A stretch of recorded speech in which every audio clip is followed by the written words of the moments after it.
Yeah, they are celebrating in the street, guys. Diddy found not guilty on 3 of his 5 charges, guys.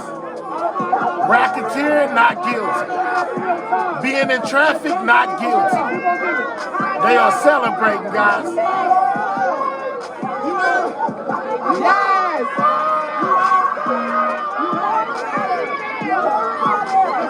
They are celebrating Diddy's win, guys. They are throwing a baby oil. They are throwing a baby oil party outside the courthouse.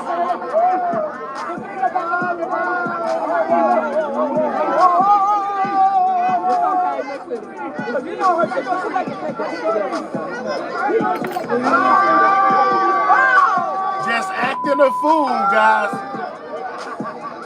Diddy found not guilty on the most serious charges, guys.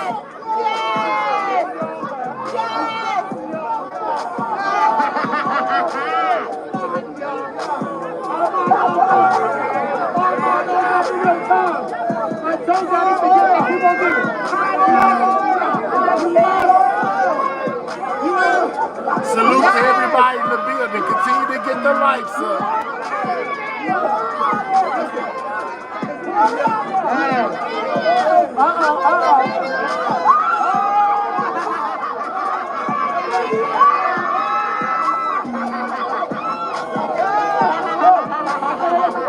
Jalen, I hate to say I told him so, but I told him so.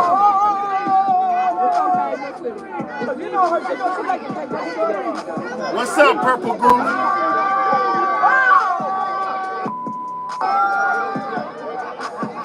They are throwing a baby oil party outside the courthouse, guys.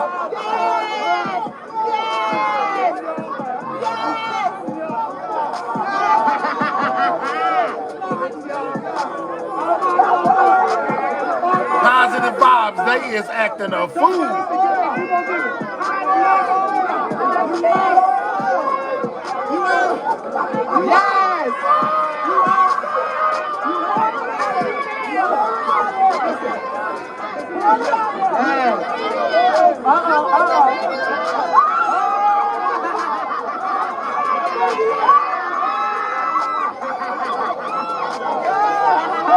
A whole baby oil party, guys.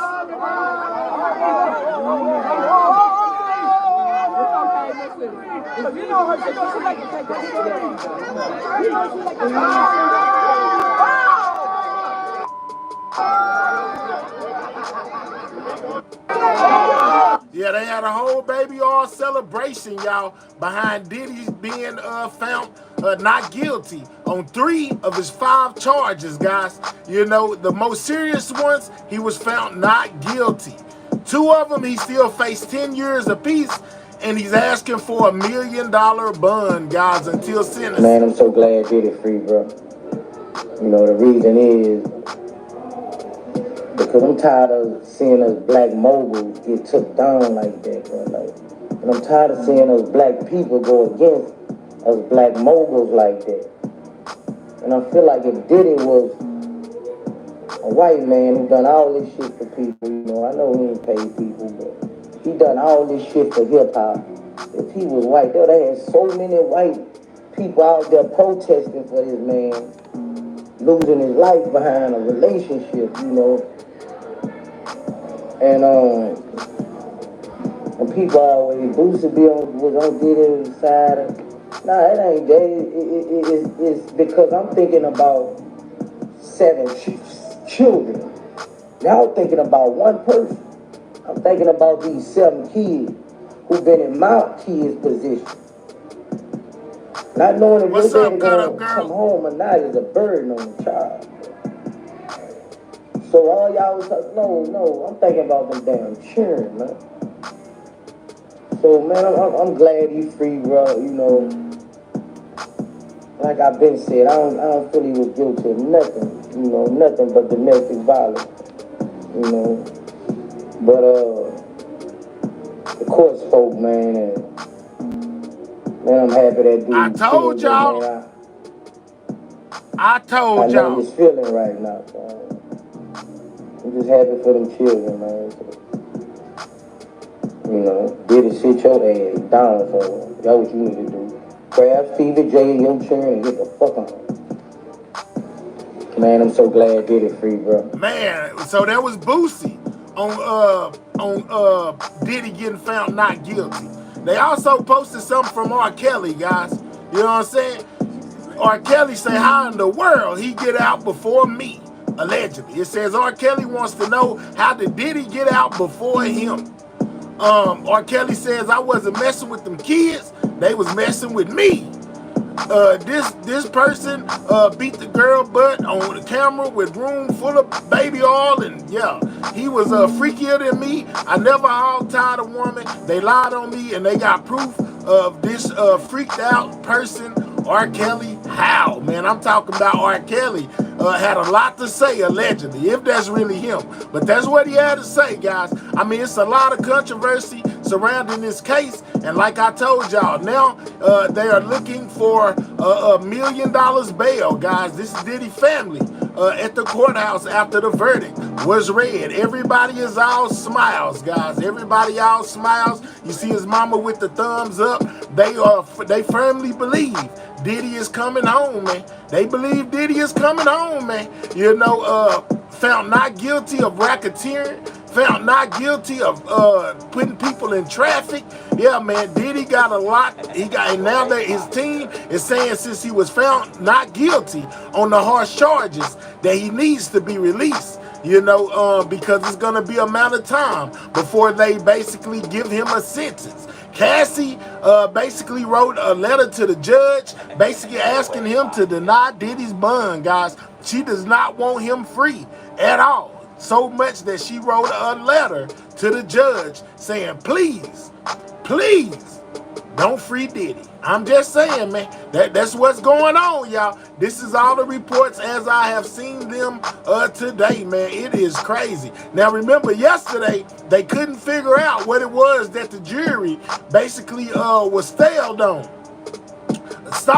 I mean, you know, so There is they were information saying coming this. in right now. I want to read you exactly the note This was from Alice yesterday. Gaynor. WCBS is in the courtroom. She said, we have reached a verdict on counts 2, 3, 4, 5, unable on count 1. That is that racketeering conspiracy. Again, this is what the note said. And it also said, have jurors with unpersuadable opinions.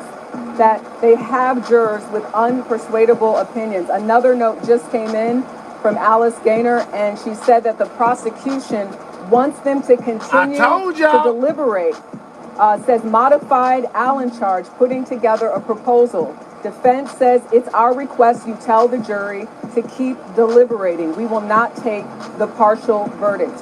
Only been deliberating a day and a half. Don't think we need modified Allen charge. Tell them, receive their note. Judge says, do you request I bring jury out to provide instruction? Defense says, yes, bring them out. This is happening in real time. 55-year-old Sean Combs, as you know by now, is facing up to life in prison on that racketeering conspiracy charge. He's also charged with 2 counts of sex trafficking for the sex trafficking of his former ex-girlfriend, Cassie Ventura, and a woman who went by the pseudonym of Jane. There is also a count for transportation to engage in prostitution. But again, right now, all that we know, according to this note, is that they have reached a verdict on all of the counts except for one. It is unclear what will happen next. I'm literally reading these notes as they're happening. The judge said that there are 3 options. First, the defense's proposal, jury should keep at it, some version of the Allen charge, and that at some point case law indicates the court should advise them their ability to have partial verdicts but I don't think we're at that stage yet. So that's where we are. It looks like they have reached a verdict again on counts 2, 3, 4, and 5, but they're saying they're unable to reach it right now on count 1, racketeering conspiracy, the most serious, that says that Combs led a criminal enterprise and that he committed at least 2 predicate acts. There are 8 that the jurors will see. We have a shot of the verdict sheet, but these are some of the crimes. If jurors find that just 2 within the racketeering, that would be a not guilty. So we'll, of course, continue to bring you the very latest, but this is happening as we speak. It almost feels like as the rain was coming down, we're getting all of this information. It was sunshine about 20 minutes ago. So we'll see what happens, but that is the very latest here from the courthouse in New York. There is information. That's crazy, y'all. That was yesterday. And we come to find out today that they found Diddy not guilty of all the serious charges. So all that is left now is 2 10-year sentences that he basically could face, which would give him 20 years in jail. But as far as a lifetime, a life sentence, absolutely not. Here goes more on this situation, guys. A 2-month trial with 34 witnesses and hours of salacious testimony. A jury of 8 men and 4 women finds Sean Diddy Combs not guilty of racketeering and sex trafficking, but guilty on 2 counts of transportation to engage in prostitution. The judge is currently deciding right now whether Combs will actually be released today. His defense arguing that since the music mogul was acquitted of the most serious crimes, he should be able to go home. Once court was adjourned, family members cheered today's verdict. Combs' son, Christian, telling ABC News how happy he is. Hey, yo, we love y'all. We love everybody watching. So happy. Pop's coming home. God bless. God bless the whole world. What was going through your head when the verdict was read? Happy. So Diddy's family is all smiles and dances outside the courtroom, guys. Legal contributor Very, very and also happy entertainment that reporter their Kelly pops Carter. All right, is coming Rena, home. do we have any update on whether the judge will decide to release Combs at this hour? Kira, no decision quite yet from the judge. Just a couple of minutes ago, though, I can tell you we saw the Combs family van pull up to court once again, presumably to hear this decision on whether or not Combs will be released. The deadline that the judge gave both the prosecution and the defense just passed a couple of minutes ago. They were set to turn in their letters at 1 p.m. So for the last couple of hours, they've been working on their cases, both sides, for and against his release. The defense wants to see Combs walk out of those golden doors here behind us. They say that because he was acquitted of the more serious charges here, that he should go home and be with his family. The prosecutors have argued that he's a flight risk, and they say that he is still facing up to 20 years in prison on these lesser charges. They are arguing he should be held until his sentencing, Kira. So, Bernarda, if Combs does stay in custody, how much jail time do you expect he would actually serve? So in terms of if the judge does decide that Sean Combs remains in custody pending sentencing, the judge will ultimately determine what his sentence is. So you have to think that the sentencing is not going to take place in another week or 2. We're talking about months from now that the sentence will take place. And in terms of all the time that he's already been in custody, he's going to get credit for that time. So no matter what amount of sentence the judge sentences him to, he'll get credit for about the 9 months that he has been in custody. Yes, he faces a maximum of 10 years on each of those counts. Highly unlikely that this judge is going to max Sean Combs out. He can give him probation, he could give him time served, or give him something more of a year, 2 years, or even 3 years on each of these counts. So, Kelly, how does this verdict impact Combs' legacy as an entertainer, as a music mogul moving forward, you think? I think it does impact his legacy because we have to talk about this in addition to talking about his 3 decades as being a pop culture icon. You know, this is a human who has touched every facet of business, of industry, you know, politics, film, TV, music, Broadway. I have to disagree. I think that Combs is going to come out of this bigger than he ever been. He still got civil cases he got to fight. But when it comes to, just look at what happened with R. Kelly in the beginning. After he got accused of things with the little ones. he was most definitely still big, still relevant up until he caught these new charges. All this did was catapult Diddy into a whole different atmosphere. Spirits, fashion, but we also now have to talk about this case and the role that plays and that legacy. And I think it's significant because unfortunately people are going to be able to unhear some of that testimony that they read, and they're most certainly going to be able to unsee that video footage from that 2016 Intercontinental incident between him and Cassie Ventura. And I think that that's going to be part of the conversation moving forward. And Rena, has there been any reaction from prosecutors or witnesses so far on the verdict? Yeah, well, Kira, prosecutors say that they are going to fight for substantial prison time for Sean Combs. It remains to be seen what that looks like, but they did release a statement earlier today thanking the alleged victims in this case for coming forward, saying it's not easy to share those harrowing stories. And we know that the prosecution's star witness was Cassie Ventura, Combs' ex-girlfriend. Her attorney spoke outside of court shortly after the verdict, and he says that he's proud of her courage. He says that she is in a good place and she's happy with this outcome. Take a listen. The reaction is that we're pleased that he's finally been held responsible for 2 federal crimes, something that he's never faced in his life. He still faces substantial jail time.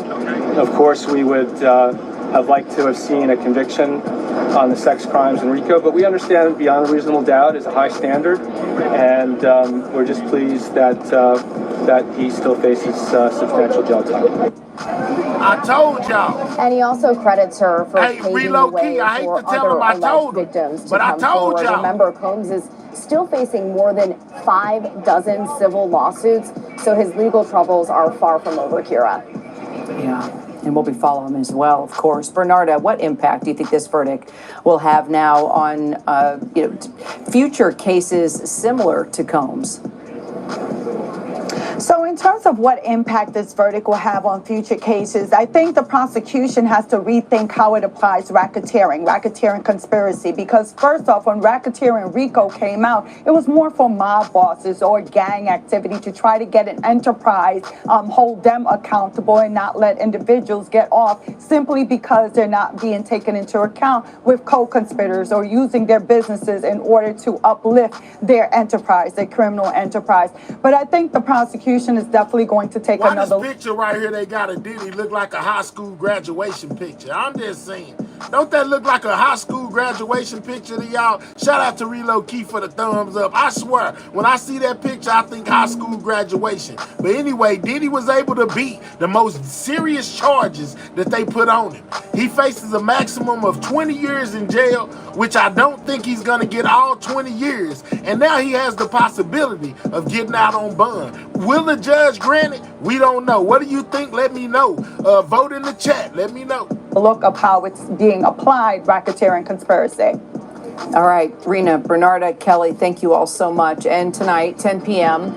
Eastern, ABC will release a 1-hour special that will explain. That's crazy, y'all. So, yeah, man, Diddy found not guilty, y'all, of racketeering and putting people in traffic. You know, he beat the most serious charges, which it looks like Diddy most definitely will be coming home. I told y'all, I hate to say I told y'all, but I told y'all so in the beginning. The prosecution most definitely didn't put up a great show and tell when it came to him doing any of those things, just based off the fact of Jane Doe and Cassie basically saying that they paid the escorts was enough. You know, you have to block out everything that you've heard about Diddy, you know, when it comes to this federal case. Don't bring in the civil cases, because they don't matter in this trial. They didn't matter in this trial.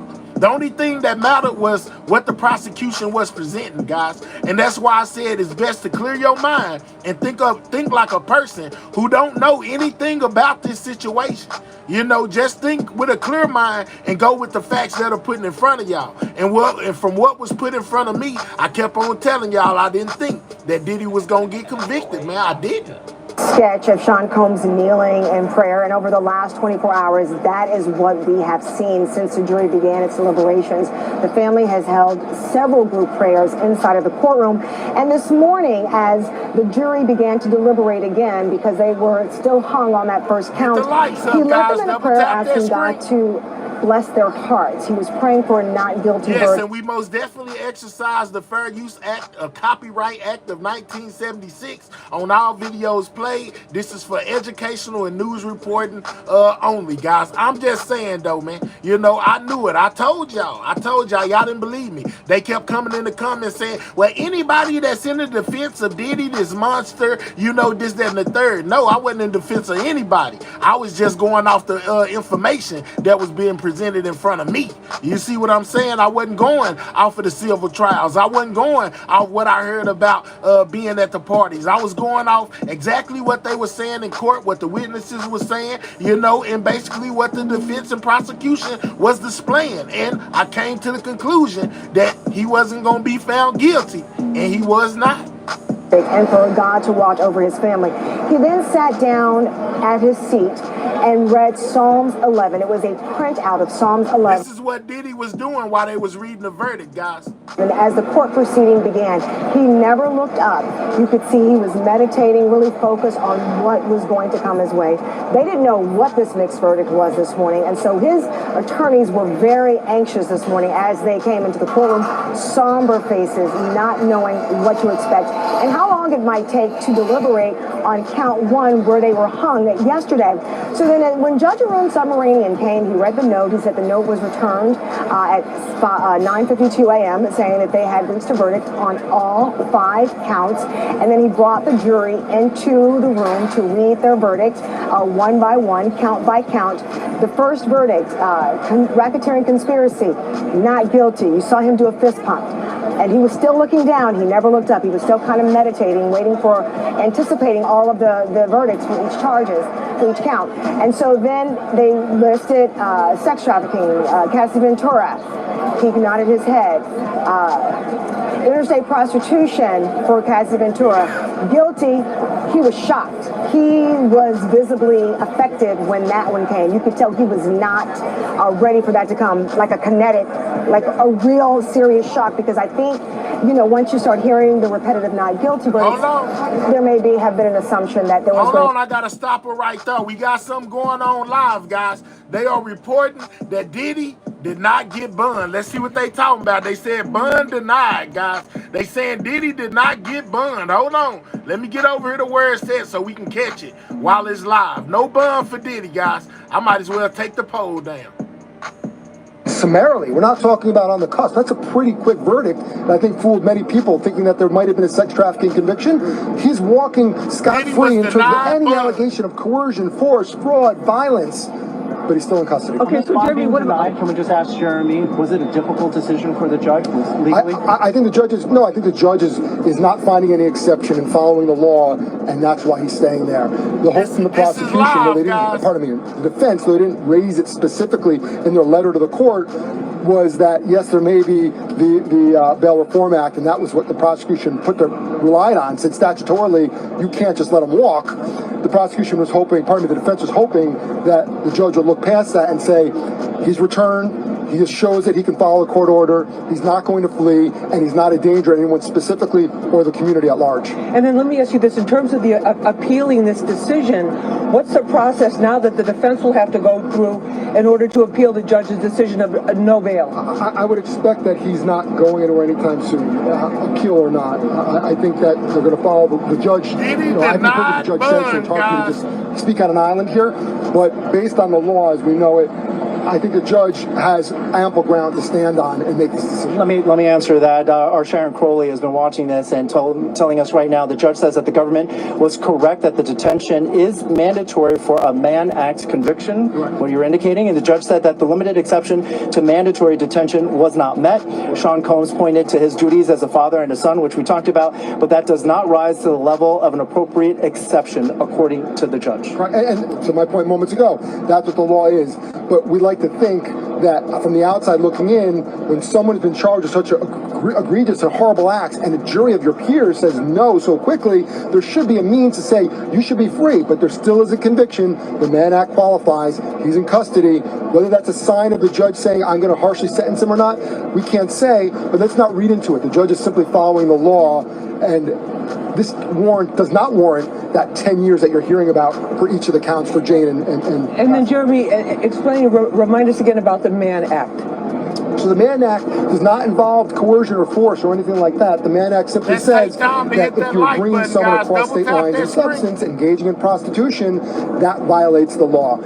You know, I look at this case, not to really go too far off, this really, especially when you hear this verdict, should likely never have been in that courthouse. If anything, it should have been in that courthouse, meaning 100 Center Street or something similar, in a state courthouse for domestic violence, for abuse, for things that physical abuse and assaultive behavior, those types of things. But now we're here, it is what it is, but I think the prosecution really got humbled whether or not the judge is keeping Sean Combs in. No, 100%. So now tonight he'll be spending the night in MDC. It's hotter in there than it is out here, certainly for him, but there is now a horizon. The sun is rising for him. There is an out, and I'd like to think, based on the evidence and based on the finding of that jury, that out will be reasonable, and the defense said maybe 20 to 24 months. The prosecution is saying at least 50 to 60 months, even more. Where the judge falls, I don't know, but there's freedom for a guy who is looking at life in prison, which is unbelievable, whether he's in jail tonight or not. And you told us that there's no minimum with the conviction, the prostitution conviction.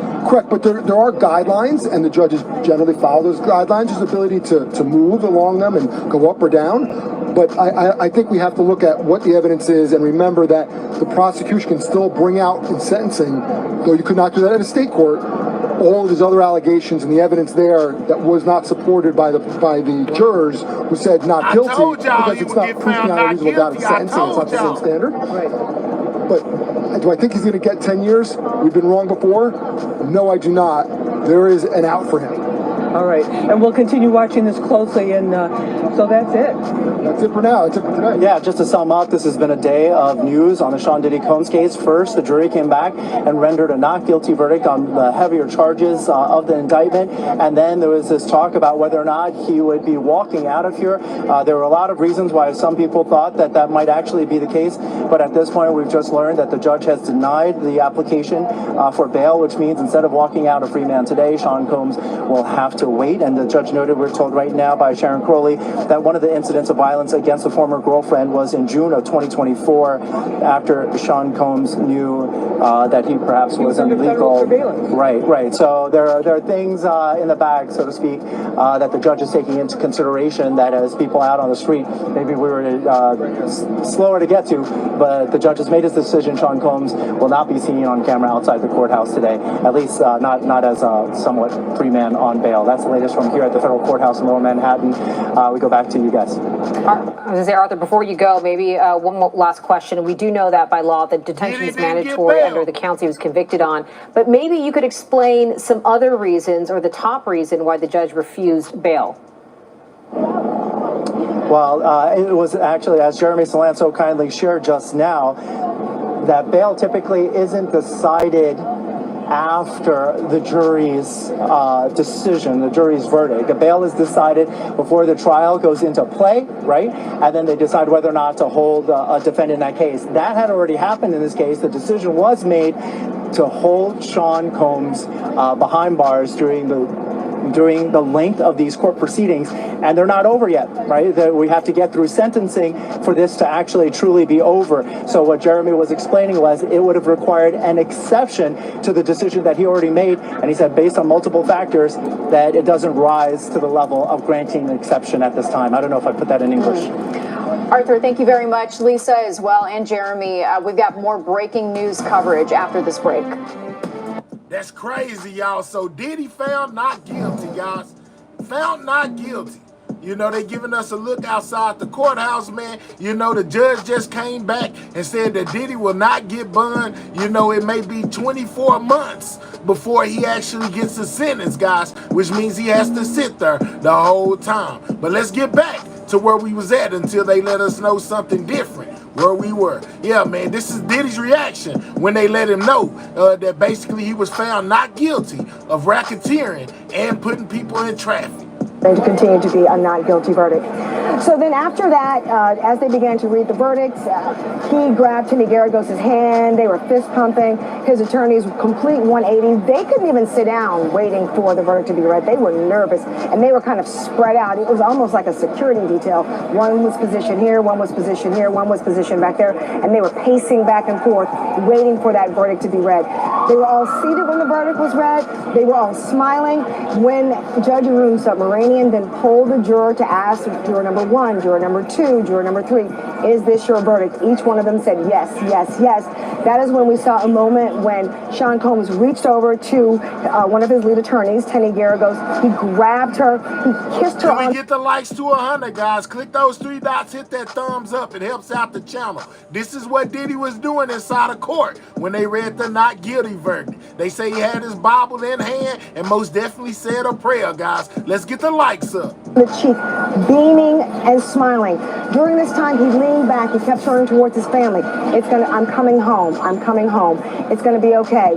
And also, as they were polling the jury, you could see Sean Combs looking at them, trying to make eye contact with them with his hands. Thank you, thank you, thank you, thank you very much. That's kind of like a humility that he's shown throughout the trial, communications that he was actually admonished for during the trial for trying to make eye contact with the jury and connect with them. I don't believe any juror looked back at him. You could see a few of them kind of smiling, looking downwards, but I was focused on Sean Combs. He was about 10 feet to my left the entire trial, where he was seated at his defense table and the press row. And so he just kept thanking the jury. As the jury exited, he again was just thanking the jury, thanking the jury. And that is when we saw that dramatic moment when the jury exited the courtroom. He dropped down to his knees. No one saw it coming. You looked over, he was on his knees, very prayerful, being very thankful. He better drop to his knees and thank the good Lord because, yeah, he was facing a life sentence. For the verdict that was rendered, being acquitted of all of those charges. His family, as they have been known to do, when they get into this moment of prayer, they all bow their head. They were standing, they bowed their head. And then when he stood up, then there was loud cheers in the courtroom. Piker, whatever your name is, stop putting color is power in the chat, man. We seen it the first time you typed it. If you continue to spam it, I'm going to block you. You're going to take a trip. Loud cheers, a couple of outbursts of cheers. You saw him hugging his attorney, hugging Timmy Garagos. Mark Agnifilo, his face beet red. Group hugs. You know, he has 9 attorneys, so they were group hugging. You could hear them saying, "Dream team, dream team." I was in the elevator with Mark Agnifilo. I asked him, you know, he said he's never felt like this in 34 years. I said, well, what does that feel like? He said, I am relieved that I'm not miserable. When the not guilty verdict, when he was acquitted of all those top charges, Judge Arun Subramanian said, government, is there anything... Color is not power. Color, it has nothing to do with it, man. You know, he just had a good defense team, and the prosecution didn't do a great job on presenting that case. That's what I think. You know what I'm saying? Get the rockets in the chat. Piker, Paco, whatever your name is, you about to take a trip. The government said no.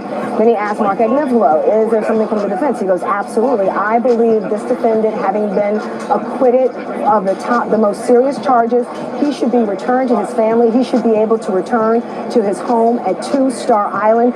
He said that he treasures this opportunity and he would never run afoul of any opportunities should he be released on bail.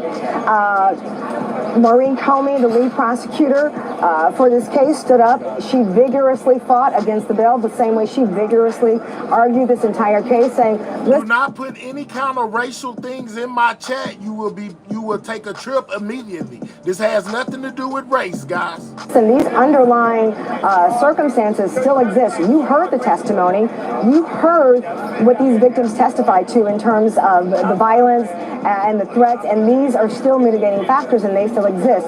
At that point, Tenny Garagos, you could see her going off. She was pointing her finger at Mark Agnifilo, just kind of like, you can just frustrated that there was still no, the government was still relentless in their prosecution of Sean Combs.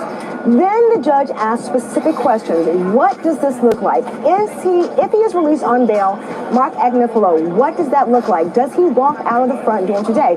He said, absolutely yes. I don't have a bail. In which we found out they denied Diddy's bail. Diddy's bail was denied, guys. We need 8 more likes to be at 100. Package prepared, a formal bail package, which is required in this situation. But off the cuff, we propose $1 million.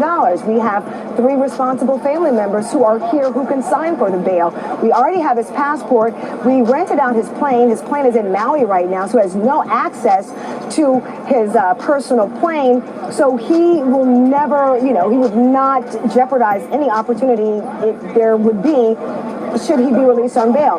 And then Judge Submarinian asked Combs, I'm sure you don't want to go back to MDC. He comically shook his head, no, and he's been known to kind of react like that in trial. Laughter burst out in the courtroom. Obviously, there was levity, having been acquitted of the most serious counts. So he shook his head, no, like, I definitely don't want to go back there.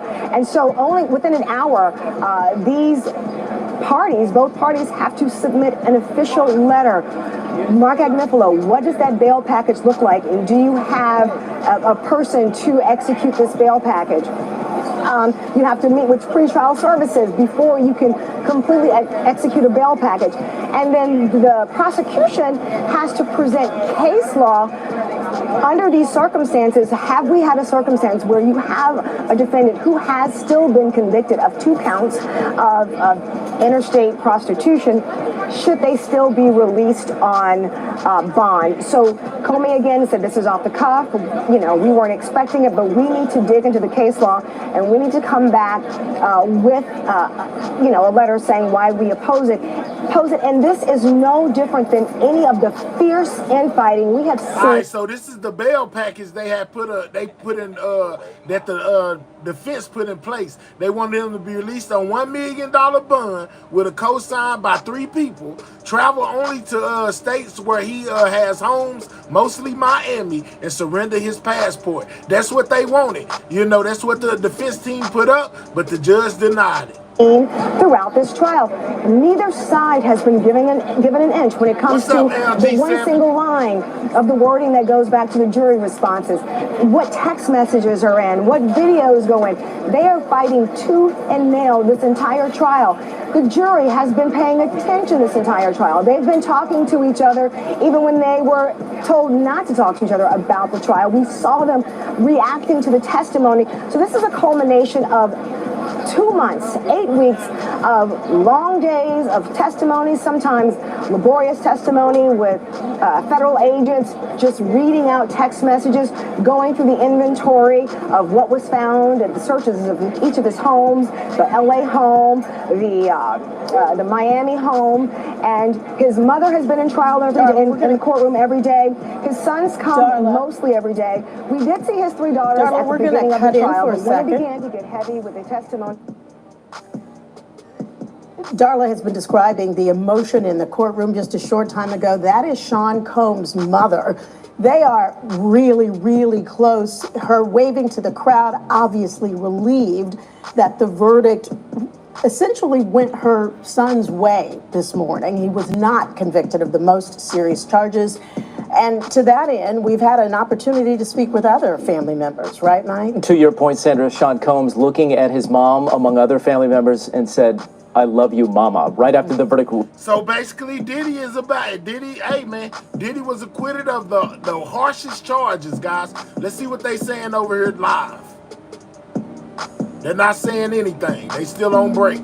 All right, so let's go back to more of when the news broke about Diddy being found not guilty. On Crime CEO and founder Dan Abrams. Dan, thank you for taking the time to be with us. What is your reaction, especially on this count 1 racketeering conspiracy, Sean Combs not guilty?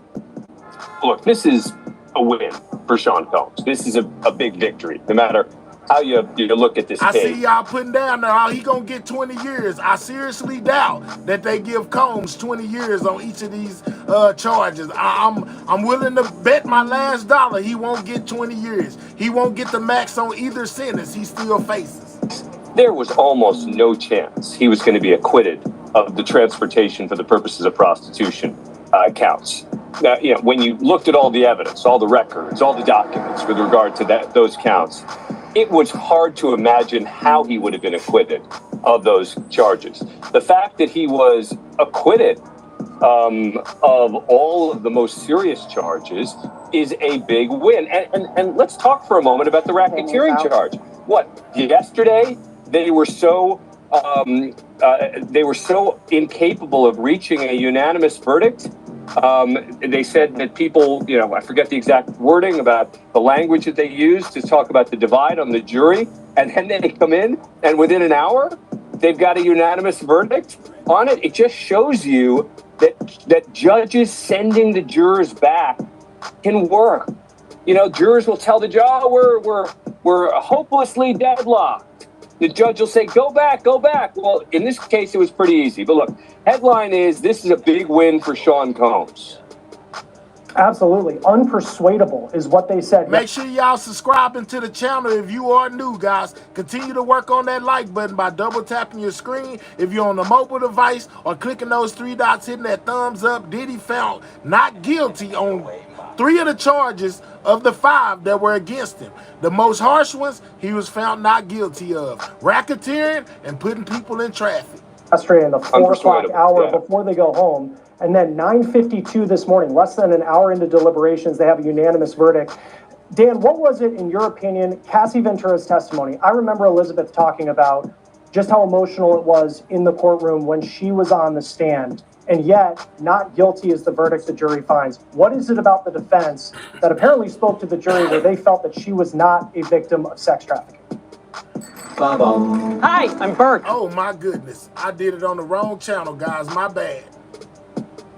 I mean, look, you needed coercion and force, right? And I think that there was enough consensual activity, consensual relationships between Jane and Cassie, such that the jurors didn't feel that there was proof beyond a reasonable doubt that this was sex trafficking, even though you only needed a single instance, right? As the judge told the jurors and the prosecutors told the jurors.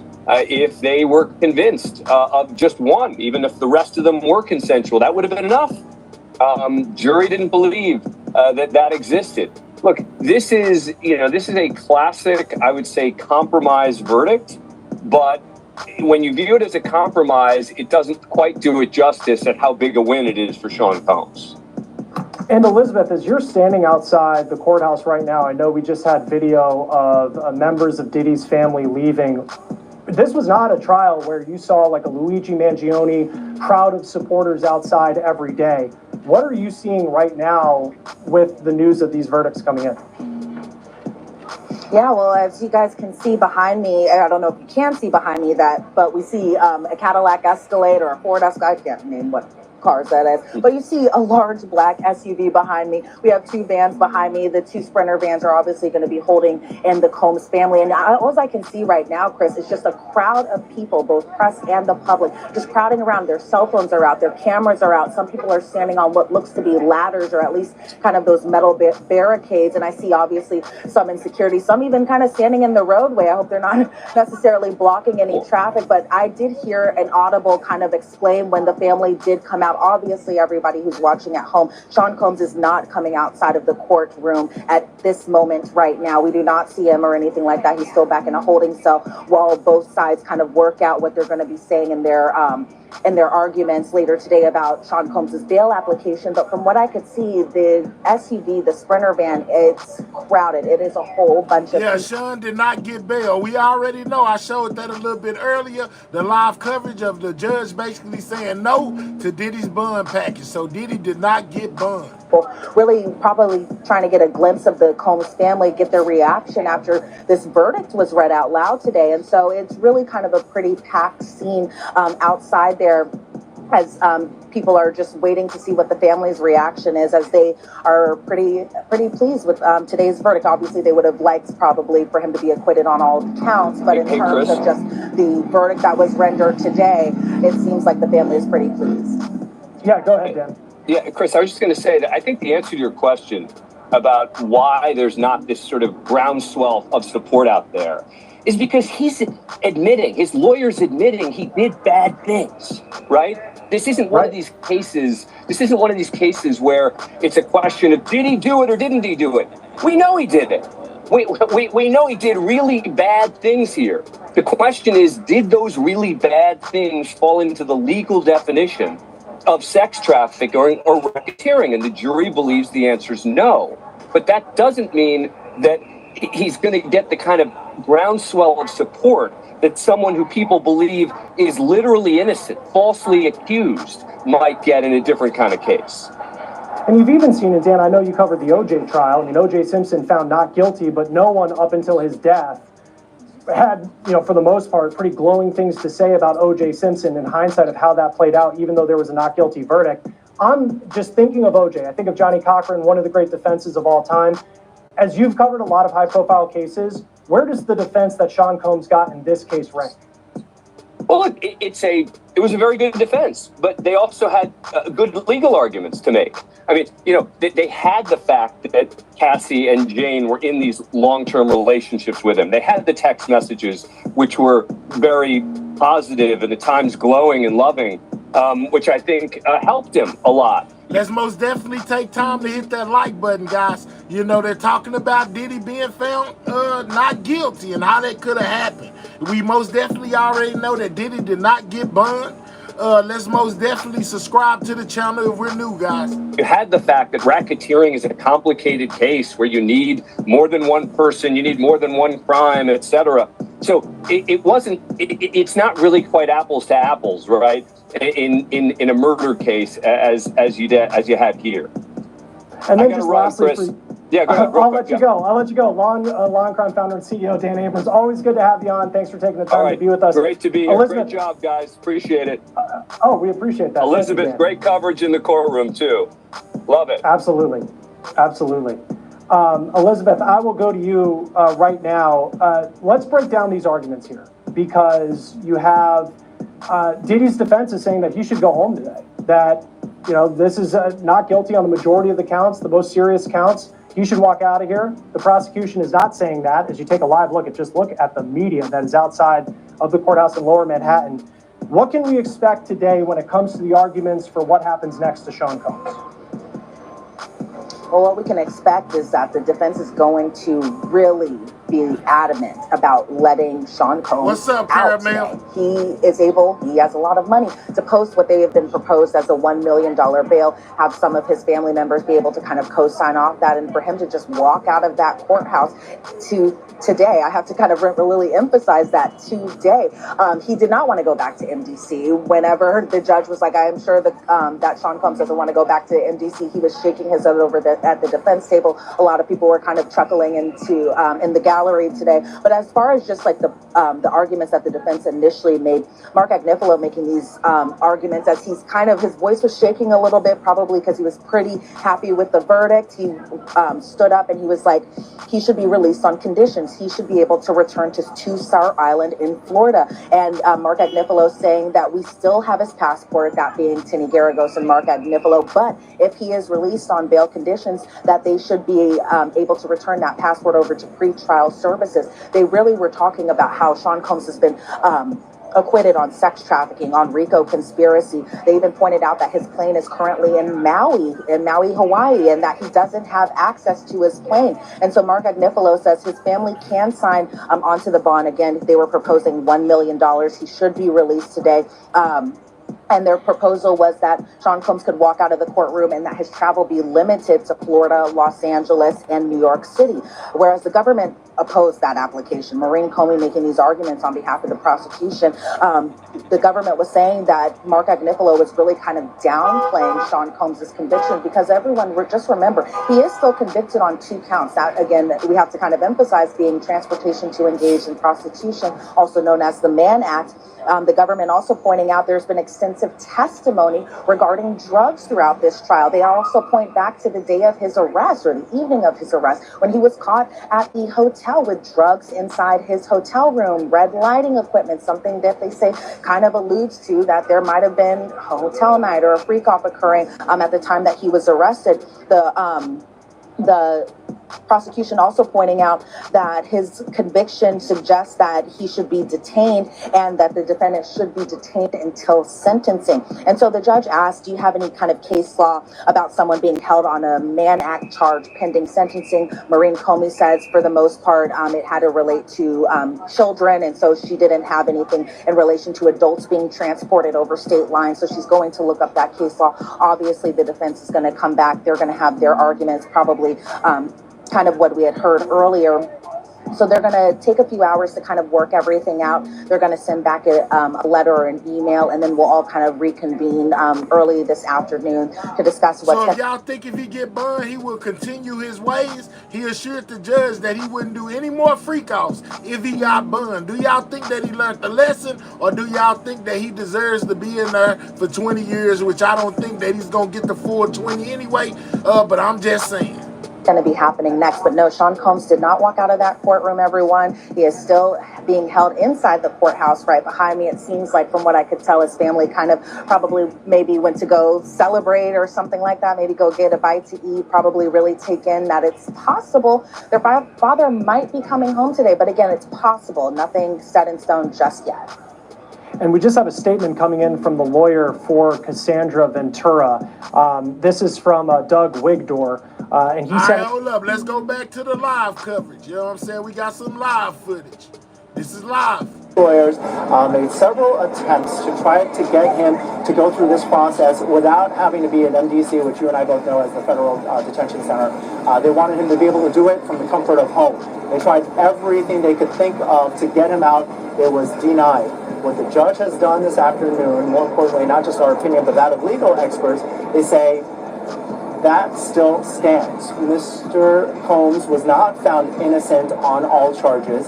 His own legal defense in court said he has a propensity for violence. We have a video that shows him beating, just brutally beating Cassie Ventura in a LA hotel hallway.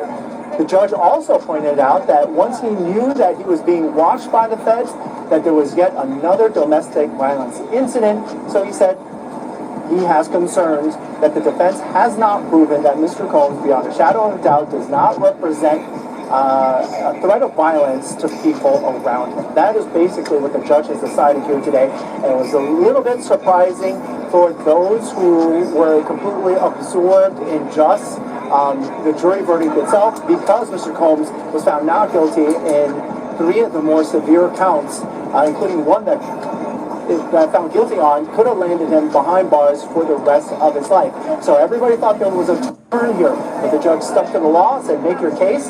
They made their case, and the judge said it doesn't meet the level for an exception. So we are holding on to you for now, and then they'll proceed with this case. Sharon? Great. So here, we know Lynn Schmidt was actually in the courtroom when the judge denied bail, so we'll be hearing from her shortly. But I wanted to ask you, what a day this has been. Found guilty on... Diddy denied bail, guys. This is live. You know what I'm saying? They are outside the courtroom.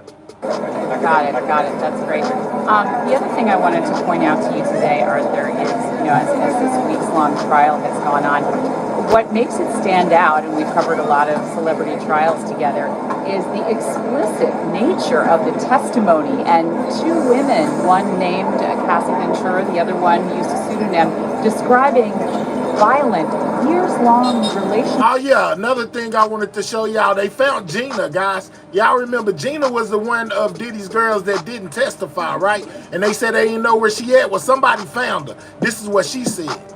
Hi Gina, how you doing? I have a quick question for you. You think Diddy's gonna win this trial? Before you go, that's what I want to know. If Diddy does win this trial, do you think your life will be threatened in any kind of way? You don't think so? You think everything will be safe? Because the girl, Aubrey O'Day, she said that if Diddy wins, she's going to leave the country. I mean, he never did anything dangerous to me. I'm not really scared. Now remember, this is the one that says that he basically put his hands on her and caused her to lose her little one. She is saying now that Diddy never did anything dangerous to her. This is Gina, y'all, the witness that didn't testify, that the prosecution wanted to testify, and they said they couldn't find her, and the defense said they knew exactly where she was at. Well, somebody found her today and talked to her. You're not scared? Okay, well, I appreciate that. Thank you. That's all I wanted to know. Okay. Hi, Gina. How you doing? I have a quick question for you. You think Diddy's gonna win this trial?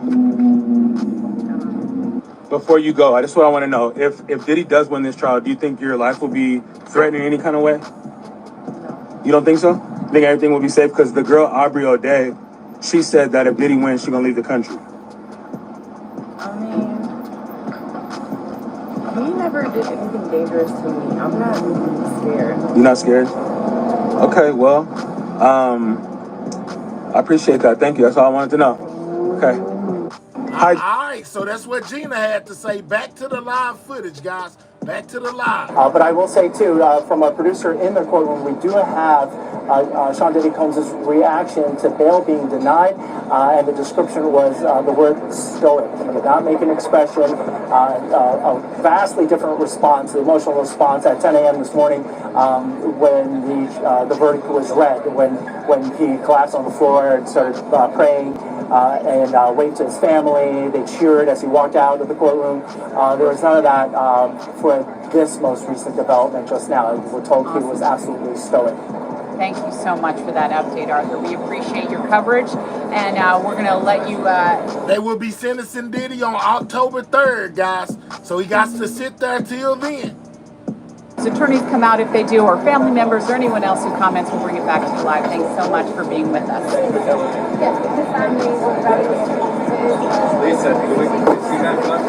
Live footage outside the courthouse, guys, as Diddy is denied bail, guys. This is crazy, man. Diddy most definitely beat the most serious charges.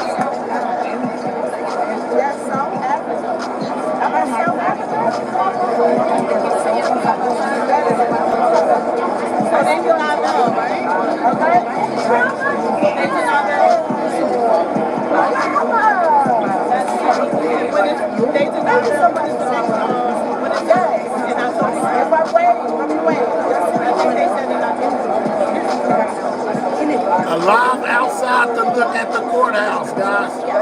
Look at all those people.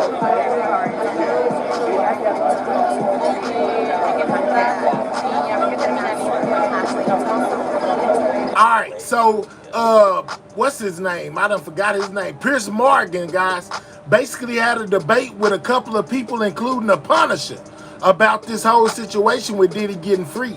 If they come back on and talk, we'll come back to this. Let's teleport over here to Ariel Mitchell Kidd. This is Suge Knight's attorney. This is the attorney off of YouTube right here. And this is most definitely Piers Morgan. They had a debate about the findings within the Diddy case and whether the evidence was weak or not, guys. Let's go.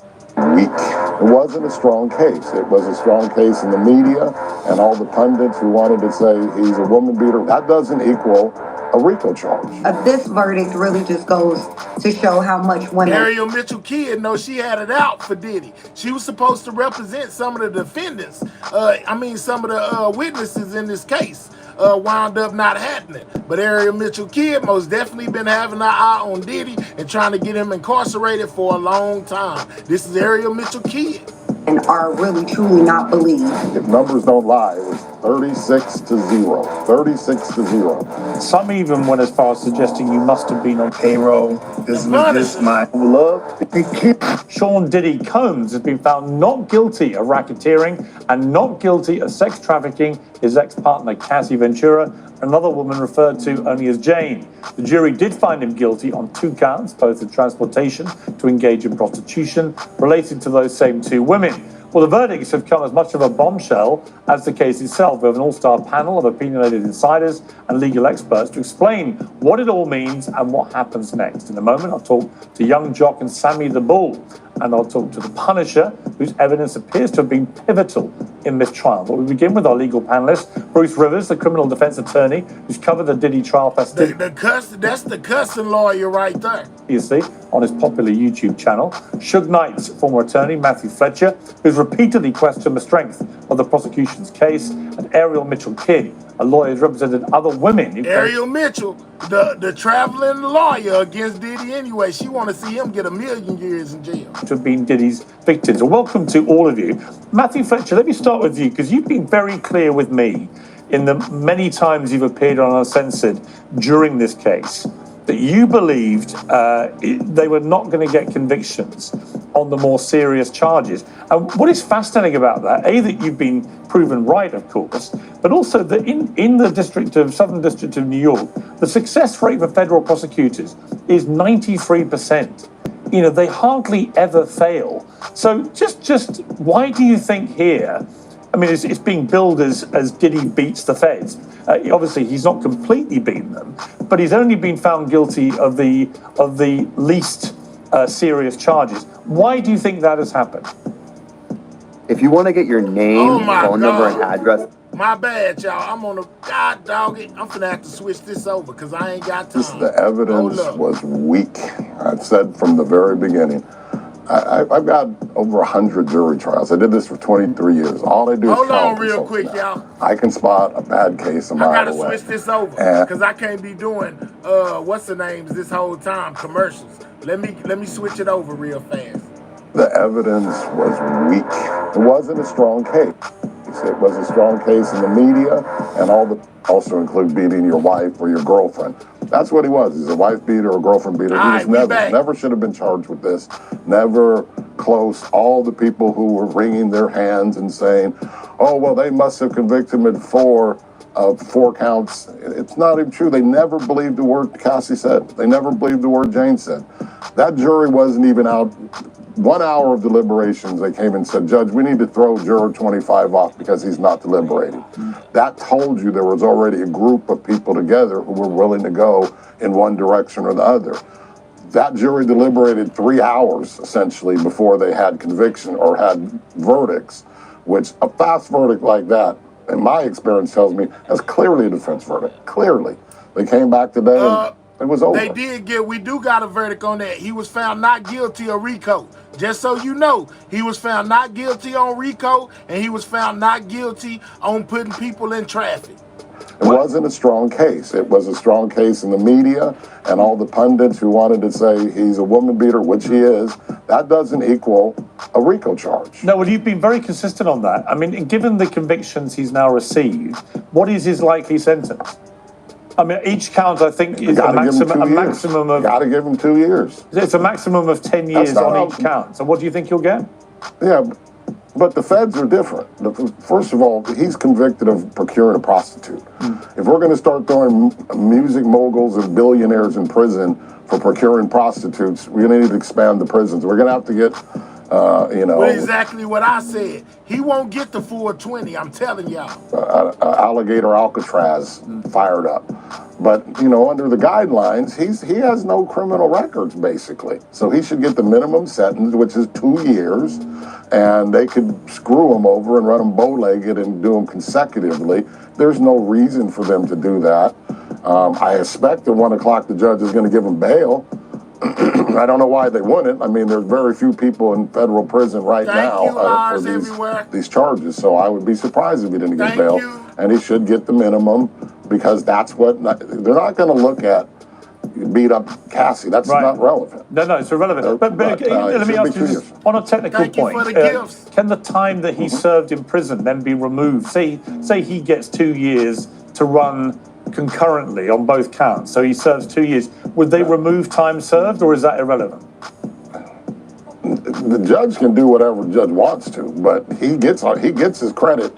In feds, it's day for day, so he gets $1 for every dollar he put in. So he's 7 months into this already. So if they run him concurrently, he's looking at probably a 20-month guideline, and you knock off 7.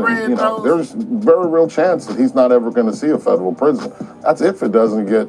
If the president doesn't do something with it, because this is the kind of thing that you can see someone granting a pardon on. I mean, it's the White Slave Trade Act. That's real difficult to sentence somebody on the White Slave Trade Act in 2025, just from a practical standpoint. Okay. The government failed miserably. Yeah, well, they clearly have. Ariel Mitchell-Kidd, you represent a number of women in civil cases against Sean Combs. What is your reaction to this verdict?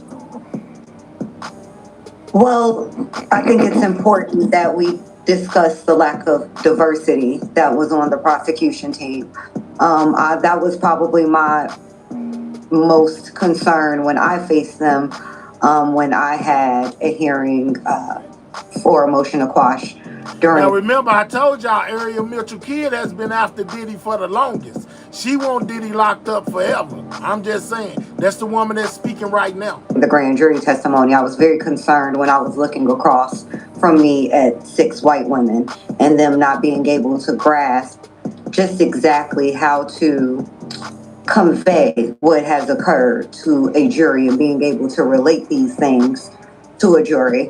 Of course, my clients are very shocked at all of this. I am shocked. I'm actually very shocked at how they were able to reach the transportation aspect, but not the other two charges, because one kind of flows with the other. Well, they don't though, really, do they? Because the transportation is that you're transporting people illegally across state lines for the purpose of prostitution, but that doesn't mean there's any coercion. And in fact, they have rejected all the charges, which would then lead on to a coercive situation. No sex trafficking. You can't cut me off and let me not finish my statement. Sure. So in reference to, first of all, the bar they have to meet. It's a very, very high bar in criminal court. It is beyond a reasonable doubt. So of course it's clear that he did these things, transporting people for prostitution, the prostitutes, like you just said, the Punisher, who you'll have later, and other men who have said they were transported, as well as the women who said, the Jane Does who said they were also transported for this reason. However, when we talk about the coercion, I thought the elements were met. If you are asking me where I think the prosecution fell short, was I think taking 6 weeks to put on their case was a mistake. It was overkill. I think had they shortened and streamlined their case, maybe in a 3-4 week at max point, they would have been successful. And when you say the prosecution team wasn't diverse enough, what exactly do you mean? What are you saying? There were 6 white women, so there was not any other voice. We're 20 likes away from 200, guys. Click those 3 dots, hit that thumbs up. Most definitely subscribe to the channel if you're new. We got a panel of attorneys who are discussing why they feel like Diddy was found not guilty, and what the prosecution could have did better. Other than a white woman's voice being heard. There was not a man's voice, a man's perspective of any race, let alone any other race, especially a black voice, considering just how, I don't even know what the word, impactful is not even a good enough word to describe Diddy's, I want to say impacts, but that, again, that's not even a good enough word. His chokehold, I'll call it, on the black community. So when I look at, like, for example, R. Kelly, who, in my opinion, didn't do half as much or a quarter as much as Diddy did. For him to be in jail for 25 years and Diddy to essentially be getting possibly 10 to 20 years, 10 years max on each count, I don't understand. I'm with Suge Knight lawyer. He will not get it. He will not get the whole 20 years. I'm telling y'all right now. I think what Diddy did could it be, Ariel? And there was more evidence. Could it be, Ariel, that we're just in different times? That when R. Kelly went down, we were still in the kind of full flow of the Me Too movement, the Time's Up campaign. There was a kind of, real zealous desire to put bad men away for long periods of time. I strongly believe Diddy won't get 20 years. I'm just saying. Harvey Weinstein and others.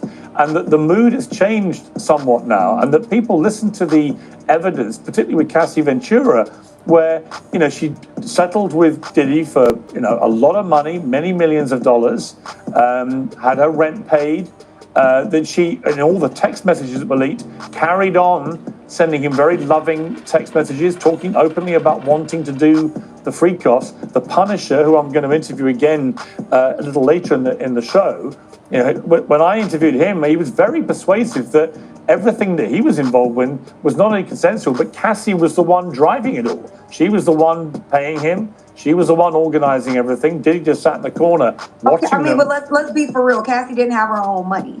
So if that was the case, why did her parents need to take out a loan to pay Diddy for that Right, but my question, $20,000? but my question is, so whether it's not. It's listen, not like I'm not Cassie saying it's had right this or wrong. money I'm just saying. and this was her thing to Okay, do. but Ariel, you're missing my point. I'm not saying whether it's right or wrong. I'm saying, do you feel like there's a different mood now about these cases? I would hate. I was about to say I was trying to get to what your question was, which is. I would hate to think that the application of the law is on the whim of the attitude of the people. So that's what you're implying, that because the wind has changed, there's an inappropriate application of law. And I would hate to think that we live in a society where that is occurring. Okay, Bruce Rivers, I mean, you were very confident that he was going to go down to prison for the rest of his natural life. That is clearly not going to happen. So how do you feel about this verdict? Well, I think the case was overcharged to begin with, and what the defense did in this case, they really focused on the free will of Cassie Ventura. When you have somebody that's a hanger-on, somebody that is getting something out of this, as opposed to somebody who's being forced into something, that's where I think the defense really won the day. And I was going basically on the sensationalistic nature of the conduct. This is the not snitching attorney, the stop snitching attorney. Old Bruce. Bruce said stop snitching. And he was very vocal about Diddy getting forever in jail. And Diddy most definitely not even getting forever in jail. And I don't think he'll get 20 years either. But let's finish letting Bruce say what he got to say. Because it really is bad. But when you really apply, I just tried one of these RICO cases here in Minneapolis on a gang case about a month and a half ago, and it's really easy to prove. But the thing about it is here, the court can use some of this acquitted conduct in sentencing, and so it's the final chapter hasn't been written. He may still get a substantial prison sentence, you think? He could. He could. The average person wouldn't, but the average person doesn't have all this other conduct. But how much of that is relevant to what a judge may decide should be a sentence? I mean, I don't think this judge is going to. I mean, the judge, for example, can't bring in the appalling beating video because the statute of limitations is over for that, right? It's not even relevant legally. Oh, sure it is. All the conduct of Diddy throughout this whole thing is relevant. The judge will take into consideration the whole picture of Diddy, not just the offense for which he's charged. He's got what I think he's like 7 months. Lizzie, I didn't say he wasn't gonna get sentenced. I said I don't think he's gonna get 20 years. It's a difference. Or something What's like up, that. Bobby? So if you just look at the low end of the guidelines, he's almost got that served. And so a judge may say, this is not what the message I want to send to the public, and the judge very may well, he could sentence him consecutively. I doubt that he's going to, but hasn't the jury, look, I mean, isn't the bottom line here that the jury seems to have concluded, and we may hear from some jurors, but, I've just seen a statement from Cassie Ventura's lawyer, Doug Wigdor. He says, we're just pleased that he still faces substantial jail time, or that remains to be seen. By coming forward with her experience, Cassie's left an indelible mark on both the entertainment industry and the fight for justice. She displayed unquestionable strength and brought attention to the realities of powerful men in our orbit and the misconduct that's persisted for decades without repercussion. I'm not sure she has established that in terms of the eyes of the jury. I share the general view that video of Diddy beating her up in the hotel corridor was disgusting. He's clearly an appalling woman beater. However, that's not what he was charged with. And in terms of the charges, it just seems to me they didn't establish that any of this was non-consensual. There's some truth to that, but they could have decided the RICO on the fact that there wasn't an enterprise. I mean, they could have we don't know why they acquitted on the RICO.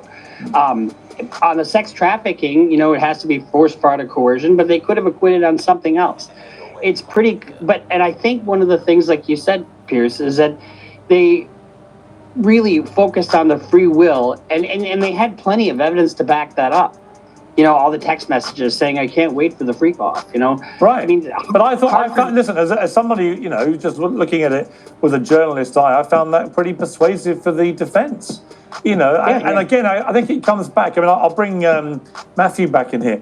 The reason I mentioned the changing mood really about these kind of stories is that I think that people have become a little bit more cynical about cases where women have stayed in touch with the alleged abuser in a very loving and apparently very consensual way for a long period after the abuse is said to have happened. And then you add in the fact that there was a big settlement and Cassie took all that money and so on and so on. I think when you put it all together, a lot of people may feel differently now than they would have done, in 2019, 2020. Now, first of all, R. Kelly got convicted because he was screwing kids. That's the big difference. To equate R. Kelly with Puff is it's wrong and it's silly and it's nonsensical. R. Kelly was guilty of screwing around with kids. Which is exactly what I said earlier, guys. They're in two different realms. Time 50 years ago or 50 years from now, will that be okay? This was a bad case. No one believed Cassie. Here's all you need to know. Every single count in which the credibility of the alleged victims was put into question, the jury came back 36 times and said not guilty. Every single case, every single charge that had anything to do with Cassie or with Jane, the jury absolutely did not believe them, found them to not be credible, even to the extent to convict someone who's on a video beating the living snot out of the woman. That tells you all you need. Which he is guilty of. Diddy is most definitely guilty of being a woman beater, but of racketeering and putting people in traffic, absolutely not, just like I said before. Know about the case. The media and people, lawyers, plaintiffs' lawyers who wanted to sue him said, oh, she's so convincing. It's hard to feel sorry for a woman who's instructing a sex worker on how to urinate in their mouth and telling her how to do it. And the Punisher, who I think is just an absolute star, explained this in to such a point of view, I threw my hands up because I literally go, I don't know, you can't have better testimony than that, other than when Jane said she thought that P. Diddy was a cuckold. And if the prosecution, if they didn't think they had to do it, the defense didn't think they had to do it, they could have called, any head of the human sexuality department and said, tell us about the swingers lifestyle, tell us about water games, tell us about this, put on the videos. That's clearly what it was. We don't have to guess because the jury has told us they believed what the defense team put out there. And Tenny Garagos from the very beginning set the stage for this, the tenor. This is all consensual, it's nothing coerced, and the jury believed every single word of it. Yeah. The two convictions are just based upon plane tickets and receipts. That's all. It literally didn't need any testimony from any of the two alleged victims, and I don't know why we're calling them, other than the videotape. In this case, they were found not to be victims. They were found to be incredible witnesses, and the evidence from their own mouths and their own fingertips and their own text messages. This is Suge Knight's attorney that's speaking right now. Prove that they shouldn't be believed, and the jury obliged them and didn't believe a word they said. Yes, true. Ariel, in terms of the women you represent with civil actions against Sean Combs, how much will this verdict affect those? I mean, does it make it more difficult now to win a civil case? Before I get into that, I want to just address this verdict really just goes to show how much women are really truly not believed. What if they're not telling the truth? Many of us materially blocked to the suitcase for a limited time. Get 10% to heard about them. But who are you to tell somebody? Well, who are you to tell a jury of 12 Americans? But you're implying. Hang on, Ariel. Hang on, Ariel. 20 years ago, but you're cutting me off. Going on. 20 years ago or 10 years ago, as you just said, there was a movement with Me Too where women were actually starting to be heard, and now we're just going back to regular status quo. No, that's not true. No. Treated as liars and martyrs. No, hang on. The story has to withstand. Hang on one second. I was going to say, Ariel, just to be clear, they have been heard.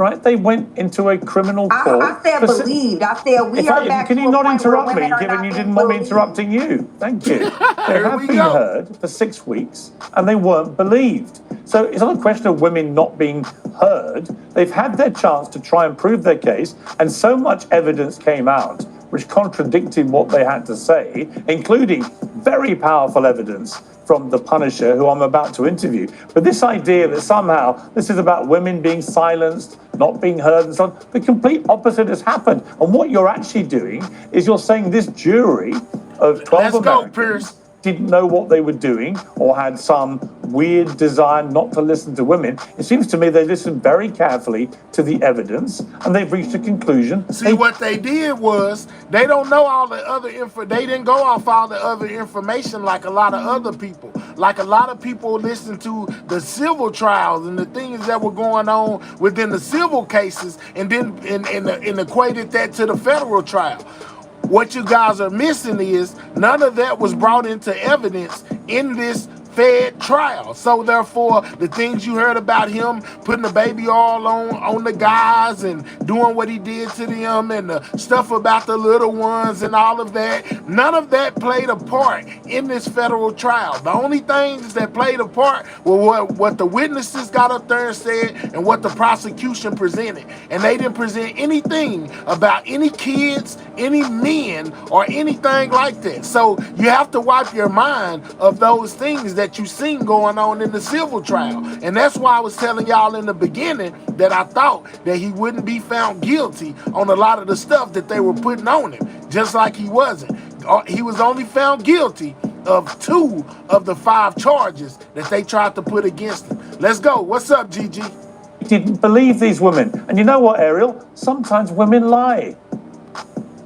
I'm not saying, but okay, who's saying that people lie? Women or men? Men lie, women lie, numbers don't. Numbers, so we all. Well, they just questioned Bruce about why he said that he felt like Diddy would get forever in jail, and he said that he didn't get it because the prosecution, it was a poorly prosecuted case. That's crazy. Know that. So why are you saying it's a throwback to when women weren't believed? Women are not being believed. So there were 8 men on a jury who, again, I'm saying to say they heard them, I don't think they did. So believe them definitely, because you can't believe somebody if you not truly are listening to them. Why? Because you're that's never an outrageous slur. You've got no evidence they didn't listen to them. No man on this panel, all 3 of you, will never be in a position of any woman in any scenario where you can be taken advantage of, where you can be literally abused and then not be heard and be believed after the fact. So I'm just saying there are 3 men who will, and 8 men on that jury who will never know what it's like. And instead of trying to understand the position that a woman could be in, and a woman like Cassie and a woman like the other Jane Does who testified. He wasn't convicted on racketeering. He wasn't convicted on putting people in traffic. And there's another one that he wasn't convicted of. He was only convicted of doing things with people of the night, and another charge. That's it. That's all. In this matter, they completely disregarded it. No, they didn't. They didn't disregard it. They didn't believe it. I'll circle back to your question. They didn't believe it. And what you're doing, you're basically saying no man can ever be on a jury fairly in a case like this. There's no evidence to suggest that whatsoever. The evidence was the evidence on the evidence. I said no man. Ariel. He was not convicted of racketeering or putting people in traffic. Go back and look at the news. They most definitely said that the bigger charges, the racketeering, which is the RICO, he was not convicted of, and he was not convicted of putting people in traffic. Go back and look. I just showed it a while ago. On the evidence that was presented, if I'd been on that jury, I'd have come to the same conclusion. A man, I would assume a man would. Actually, most women I know who studied the evidence properly also reached that conclusion. And it's some men I talk to who reach the opposite. So I'm not saying any men or all men, because every person is different. But what I'm saying is men, in general who don't, the men who I know who do understand, had women who experience that, like their mothers. So they experience that in tandem with their mothers. So they have a better understanding of how abuse works, how the cycle of abuse works, how women typically go back to their abusers. But outside of that, you asked me about how did this affect my clients and our cases moving forward.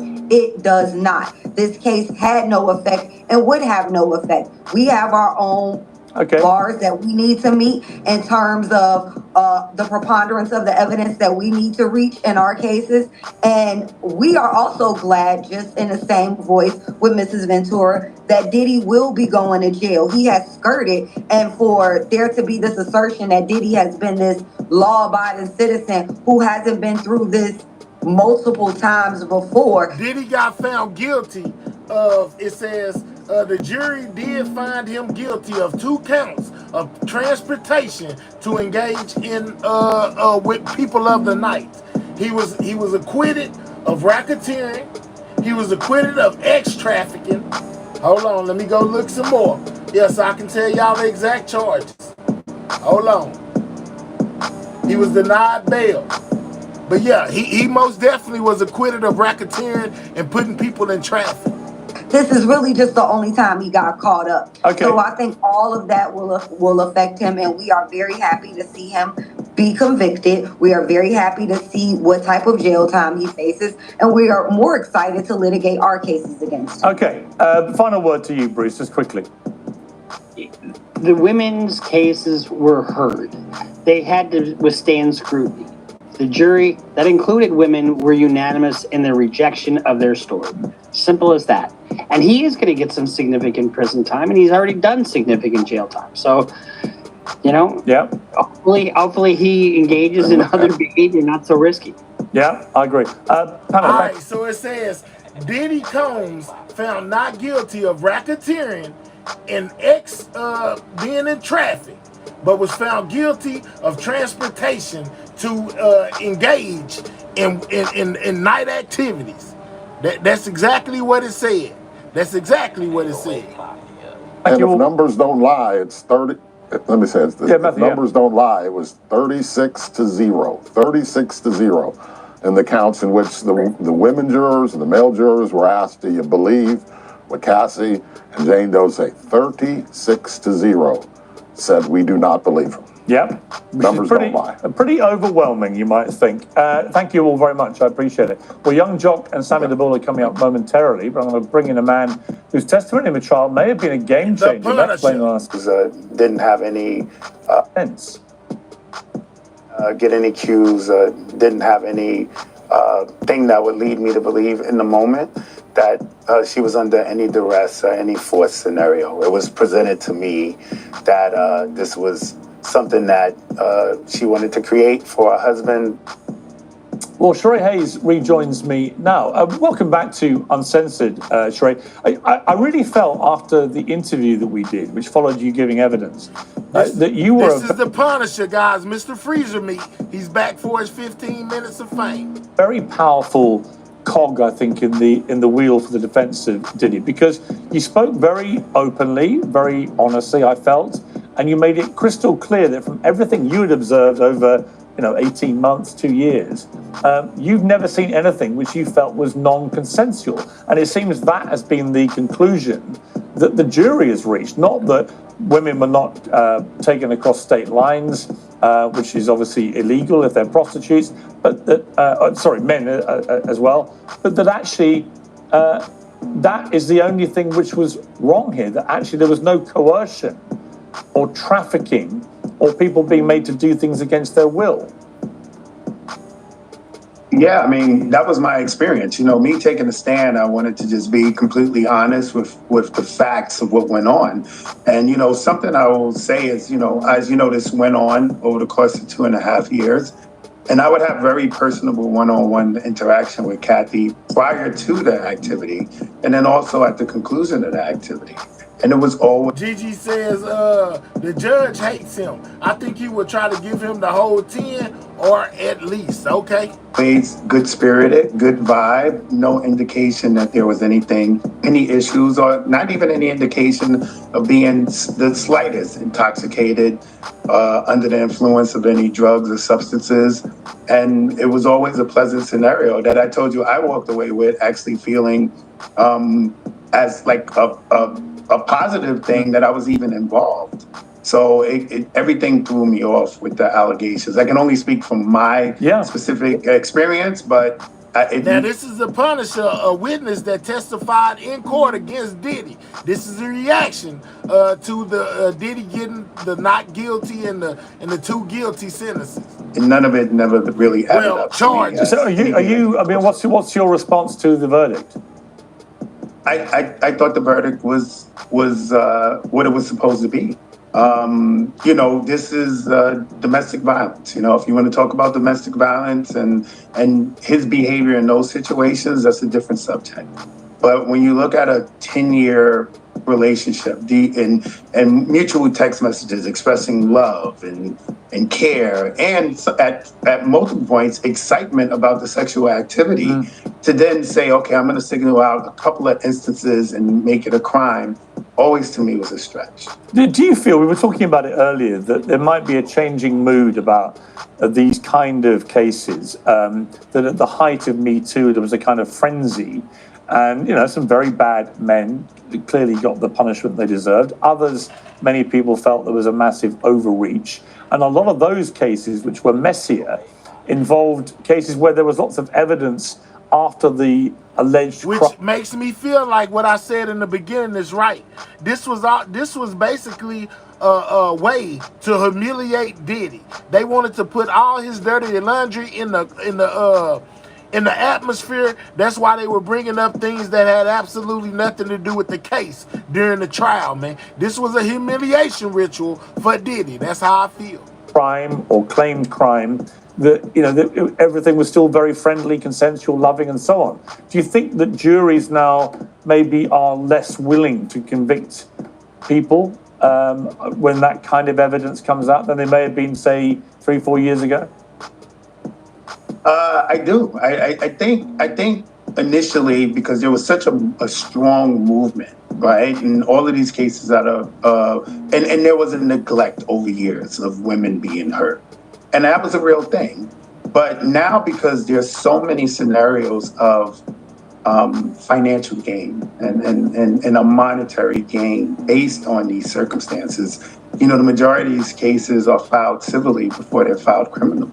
Right. And so I think it is just responsible, right, to look at these things in totality, especially in a case like this where you have people in a long-standing, loving, caring relationship that years after the fact, it becomes a crime. And, you know, every relationship has ups and downs and tough moments and difficulties and adversity that gets ugly sometimes.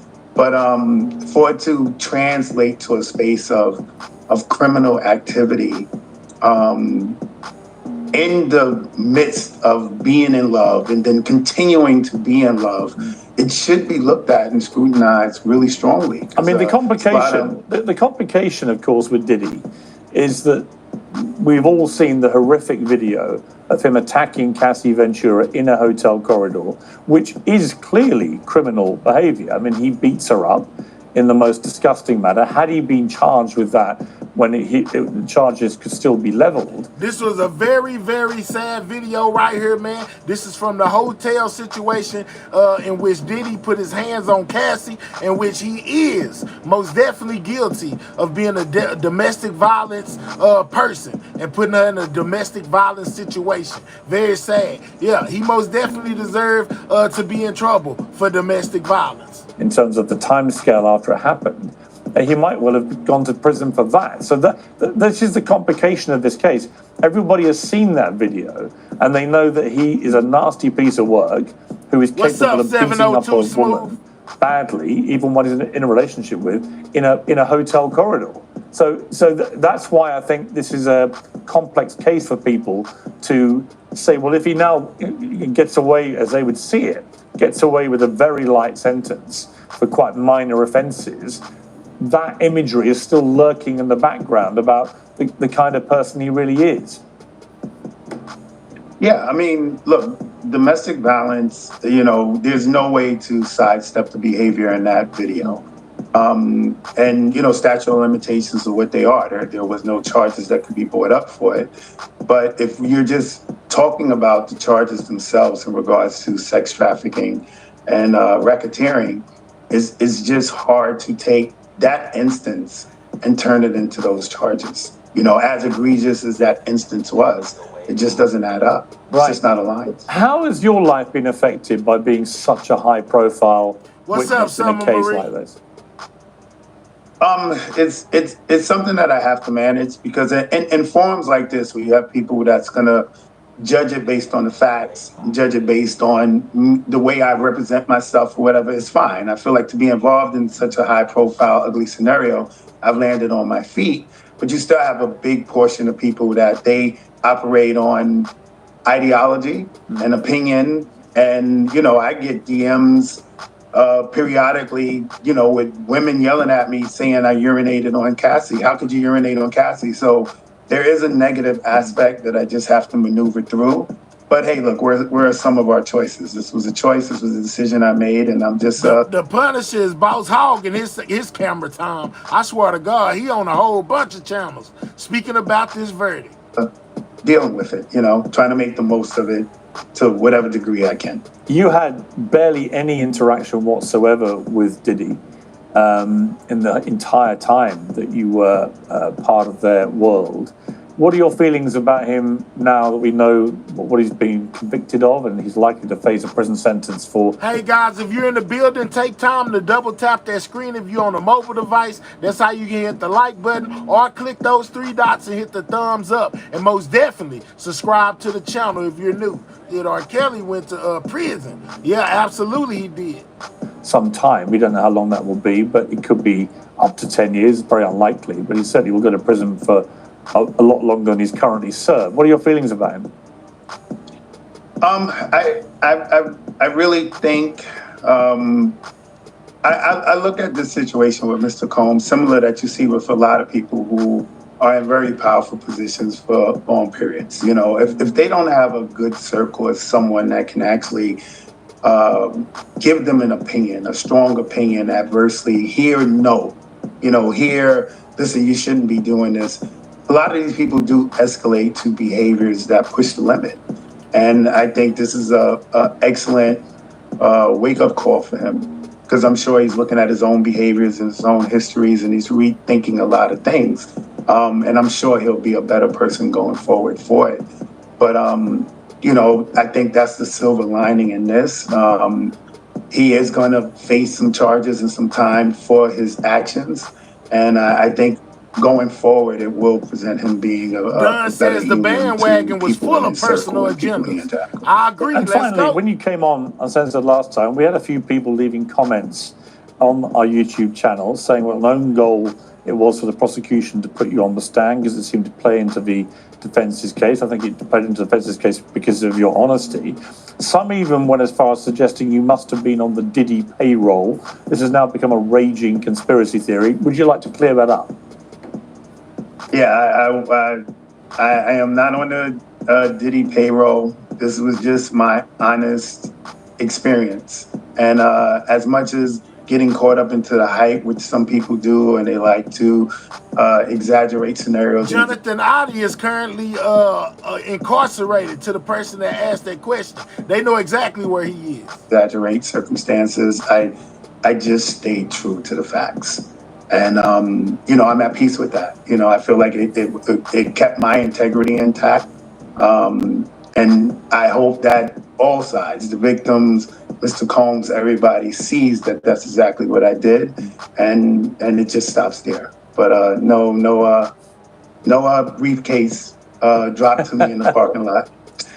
Sure, it's great to have you back on Uncensored. I thought it was a very powerful interview last time, and you influenced my thinking about this case very strongly with what you said in that interview and with what you said on the stand under oath. So I think you were a very important, as I say, cog in the wheel, actually, but almost by default in Diddy's defense, because of course you were a witness for the prosecution. But I appreciate you coming on. Thank you very much.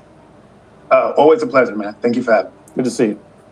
Well, we're now joined by two men who've been listening in and can give us a truly unique perspective on this case. Young Jock is a rapper and alumni of Diddy's Bad Boy Records. He's one of the first to see Diddy's abusive behavior towards Cassie Ventura.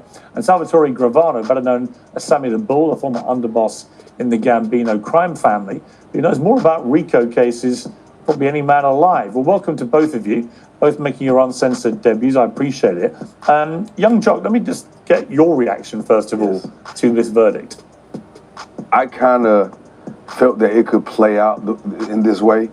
Once some of those stories started not really adding up, you know, they weren't properly corroborated between Cassie and some of the other people involved, and the way some of them changed up. And then with you having on, what was the guy? Young Jock's official reaction to the Diddy verdict, guys.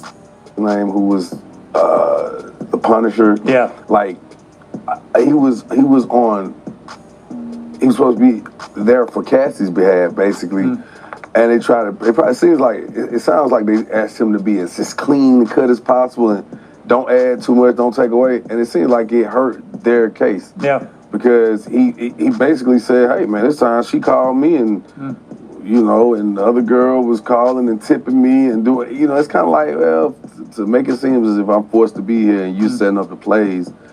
It just seems to me like it didn't play out well, but it played out well for Diddy. It didn't play out well for, you know, prosecution. But from what you saw of Diddy and Cassie Ventura, are you happy with this verdict, or do you think he's got away with something here where he did have a controlling relationship with her? No, I mean, listen, let's be honest. When you talk about consenting adults, there's too many times that I was with Cassie and Diddy.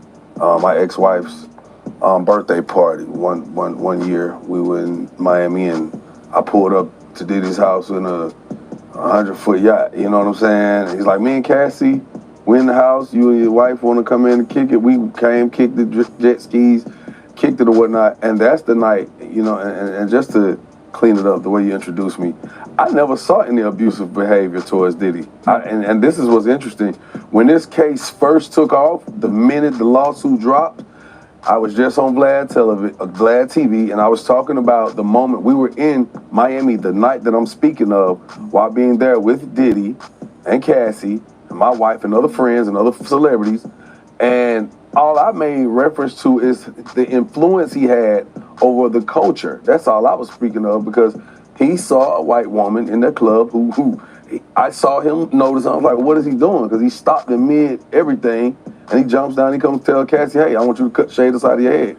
Now, I thought that was crazy. Yeah, I was like, what? Why would you do that?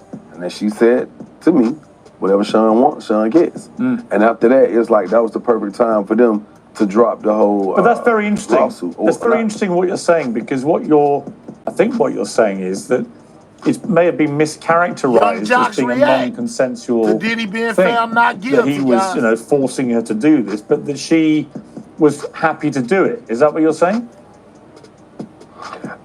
Yeah, because at the end of the day, it's not like he said, hey, get over here and grab her by the neck, cut your hair off tomorrow. No, he said, baby, yo, I just saw something really dope. Tomorrow, he was enthused, he was hyped. We was having a good time, we was partying. He's like, my ex-wife was sitting right here, Cassie's sitting on this side of me. So Young Jock says that he was there when Diddy asked Cassie to basically cut her side of her hair off. And Cassie was not threatened to do it. He just basically asked her, and she said what Diddy wants, Diddy gets. The rest of the crew, we kicking it. And he said, I think it'll be really dope. I just want you to shave the side of your head. And she was like, shave the side of my head? He's like, yeah, it's gonna be big, trust me. And she said, okay. And he walked back, got back on we went and lived. He jumped back on it's not a stage, but the bar or whatever. And he puts his whistle back in his mouth and get back to the party. And I'm like, are you really gonna do this? And that's when she said what she said to me, like, yeah, he wanted. And I remember her calling me 2 days later and sending me the picture of her hair. And I was like, whoa, you really did it. And from there, I saw that trend take off. So that's all I was saying in that space that I was speaking on. Very interesting. Sammy, do you mind if I call you Sammy? Would you prefer to be called Salvatore? How do you? It's good. Sammy's good. Sammy, well, welcome to Uncensored. You obviously were involved in RICO cases. They were kind of set up to deal with the mafia. Were you surprised when you originally heard they were trying to get Diddy as a RICO case? Were you surprised? Did you feel that was an overreach? You know, I did a lot of interviews with a lot of people while the case was going on. I didn't follow it too close. Sammy the Bull looked like he done had a bunch of plastic surgery or something.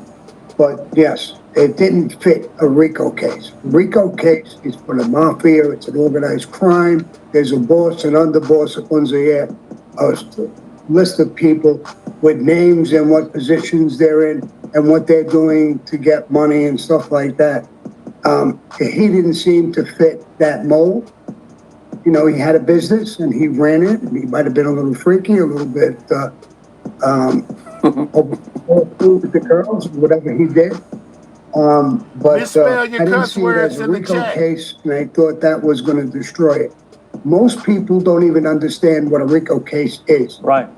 You're giving it to a juror of 12 people, probably none of those people understood what a RICO case is, and they took different statements. I'm going to agree with some of the people that you interviewed already, and the guy who's sitting next to you.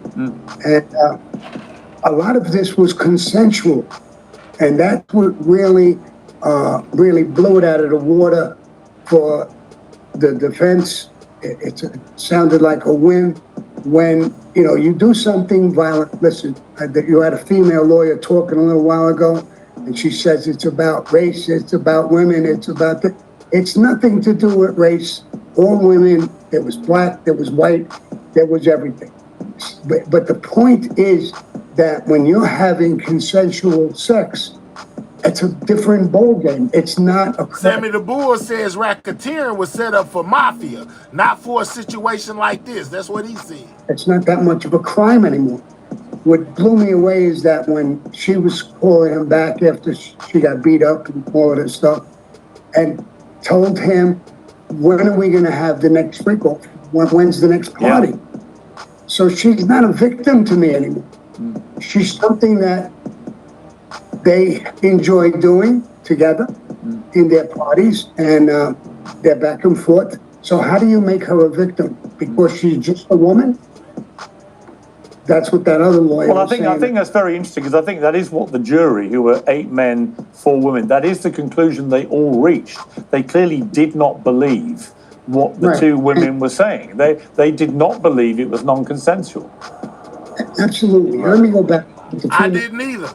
A lawyer you had on when she said there was men and we don't understand women. That's ridiculous. That's I agree. Ridiculous. Very passionate. I agree with y'all as well with what y'all saying about the liquor company as well. A lot of people speculated that Diddy was brought up on these charges in front of the judge and all of this because he went against the liquor company. I most definitely believe they played a part, as well as this being a humiliation thing instead of a cause for justice. They were basically trying to humiliate Diddy, and they did a great job of that. I have a daughter, I have a granddaughter, I have 4 or 5 women working for me. I know what women are about. To say I don't understand women because I'm a man, that's insane. It's the act. It's not whether he's black or white or a man or a woman. It's about the fact. Race has nothing to do with this. Facts of the case and what went on. I was just saying, he's been at a party. He told her to shave her head. She went ahead and did it. I mean, listen, it's consensual. Now, if I have one of the girls who work for me tell her shave her head and she says, no, forget about it, I ain't doing that. And I grab her by the neck. What's up, amazingly and I bring the razor. That's violence. Yes. Now she's scared to death. No, I agree. As we're talking, 50 Cent has given a reaction on Instagram. Oh, Lord, did you beat the feds? That boy is a bad man. Beat the RICO. He's the gay John Gotti. What's your response to that, Sammy? 50 always got something to say. You know, I don't like the thing. I think he's half gay because he met with women and men, so you could call him gay. John Gotti was not gay. John Gotti beat the government. He was flamboyant. You may not like his style, but to label him as gay. To be clear, he doesn't call it. I think he's saying he's the gay version of John Gotti, because Gotti, of course, did beat the rap as well. So I think he's making the point that Diddy is the gay version. He's not actually saying John Gotti was gay. Okay, I understand that a little better now. He thought he was calling John Gotti. If that's what they want to call him, that's up to them. All this mudslinging about all of this stuff, whether he's gay, whether he's black, whether he's whatever it is, whatever, that's all bullshit. Thank you for that gift, Mo. Have a case. The government screwed up. They hit him with a RICO case. It didn't fit. People didn't understand it. And the Can we get 300 on that like, guys? Double tap that screen. If you're on a mobile device, so click those 3 dots. Get the thumbs up. Hit the thumbs up, man. Let's get the likes up. They ain't moved in a while. We done had 600-700 people in here, and we only got 242 likes. Get the likes up. Can we get 300 on that like button if you don't mind? Most definitely subscribe to the channel if you're new. Was there. Thank you, Mo. Men will understand. I had a few men talking, especially the guy sitting right next to me. Talk. They seem pretty open and honest about it. Doesn't matter if black or white. Doesn't matter if he's gay or straight. He's telling you the truth. Mo. It sounds like the truth. And the woman basically is saying the same thing. So why would I not believe him? Because he's black? Yeah, I think bringing his color into it and the gender thing, I didn't really get all that. Let me bring young Jock back in. You wanted to say something there. You put your hand up, I think. No, I'm following him. I'm loving what he's saying. But I did have a question, and I wish I could have asked one of the attorneys, but I could ask you guys. You guys are definitely have been around for quite some time and have seen some things. And interestingly enough, Mr. Sammy, as you knowing about RICOs and whatnot, I was wondering, had they not granted immunity to Diddy's so-called co-defendants, then I believe the whole RICO Act could have stuck, because all they had to do was incriminate Cassie alongside with him when she's putting together these freak-offs as well, like you said, as you just spoke of, Sammy, her coming back. If you haven't done it, put your chat on live chat, guys. You may be behind in what's going on in the chat. You need to change your settings to live chat, and most definitely double tap that screen. That's how you hit the like button, or click the 3 dots and hit the thumbs up. It helps out the channel. Shout out to everybody that's viewing. After the incident in the hotel and saying, hey, this is that. When are we going to get back to what we normally do, our regularly scheduled programming with the freak-offs? Now, at that moment, it raised a lot of concerns for me, because I said, I wonder, at that moment, was that the moment she began plotting?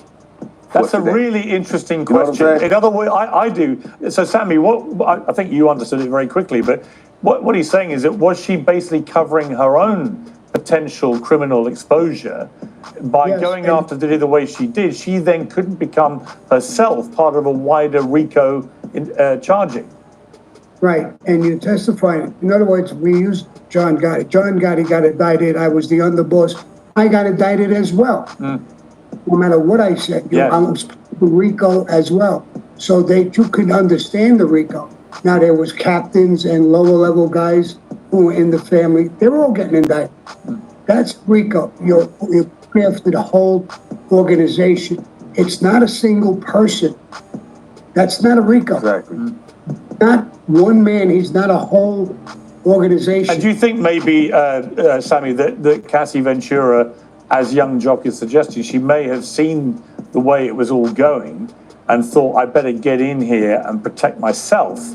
And if I accuse him and get immunity, I can't then get caught up in any wider charging. Probably. And then you take, a lot of women now in some of these cases that are coming up. Years ago, you had the Me Too movement. Women had a tough time to survive. Then it changed with the Me Too movement, and then they became more aggressive. Now they come out doing things, and then they want to sue. So it's about money. And then they want to testify and put the guy in prison besides. So you have from one extreme, we went to another extreme. Because she's a woman, we got to believe her. Even though she was part of the whole thing, she had these love letters and notes. I mean, he didn't, he beat her up one time in the hallway. That was a mistake. He lost his temper.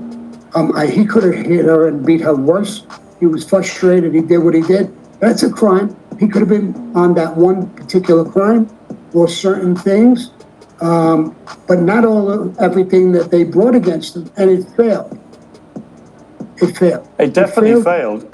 Young Jock, I interviewed Big Homie a few days ago, and he said this. I know if he walks, I'm going to be target number one, which is fine. I'm used to that. It's kind of exciting for me. He left the country, left America, Big Homie. He's Diddy's former bodyguard, because he believes that Diddy may exact some kind of revenge on him. What do you feel about that? Me Too movement. Well, I think that he's worried because maybe he was lying to hurt Diddy. Right. And now Diddy's going to get out, and he's got a problem. But the guy you had on just before, he's walking around. He was a government witness. He told the truth. He's not worried about Diddy. This guy, maybe what he said and did, he was lying, and he has a conscience. He's worried about Diddy coming out, and he's got money, and maybe he's worried about his health right now. Young Jock, what do you think of that? I definitely can see his concerns. You know what I'm saying? And Sammy, even if let's say he didn't lie. Let's say he didn't lie.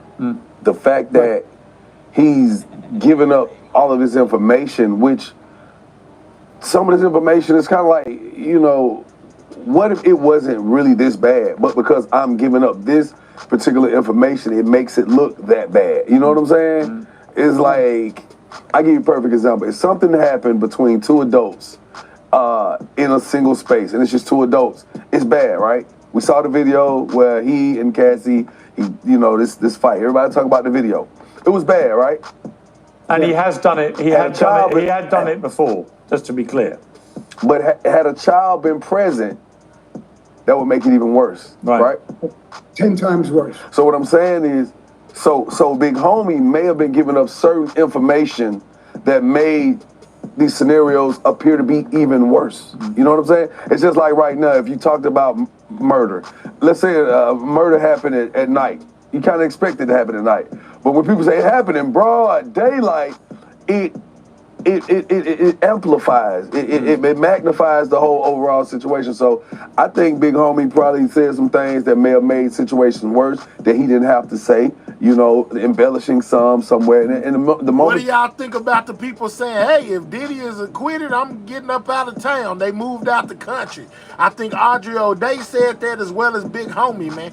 Are they being serious, or were they just trying to sway the jury if they were watching, to basically make them feel like their lives were in danger? You embellish the truth, as Sammy said, it's a lie. So I agree with you on that. And I just know that, some people, when you run with certain people, and you know what they could be capable of, or you realize what they've gotten away with, then you might be in clear and present danger. Not saying Diddy's going to be coming out trying to do anything to anybody.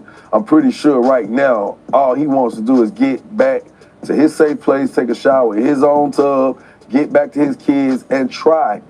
No, he want to get back to his baby oil. I got to throw a joke in there. Not only does he want to shower, he want to get back to his baby oil and Astroglide. Let's stop the cap, Jock.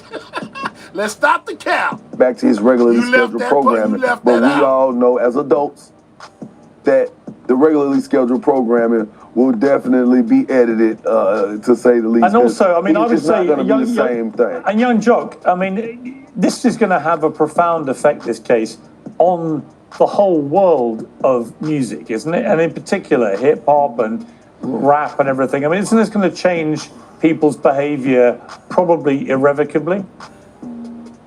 I think so. And I think it's for the better, though, Pierce. Let me say this, because for one, I think that you opened the eyes to a lot of possibilities. Now, first and foremost, let's say that. So for one, let's say a guy who's been emulating the same behavior for however long, he ain't seeing nothing wrong with it. Like, man, I'm a boss. I'm not bringing. I like to do freaky stuff with my lady. And when I go to these cities, I can't just have anybody pulling up. So I'm gonna go with someone who I've already taken through a vetting process.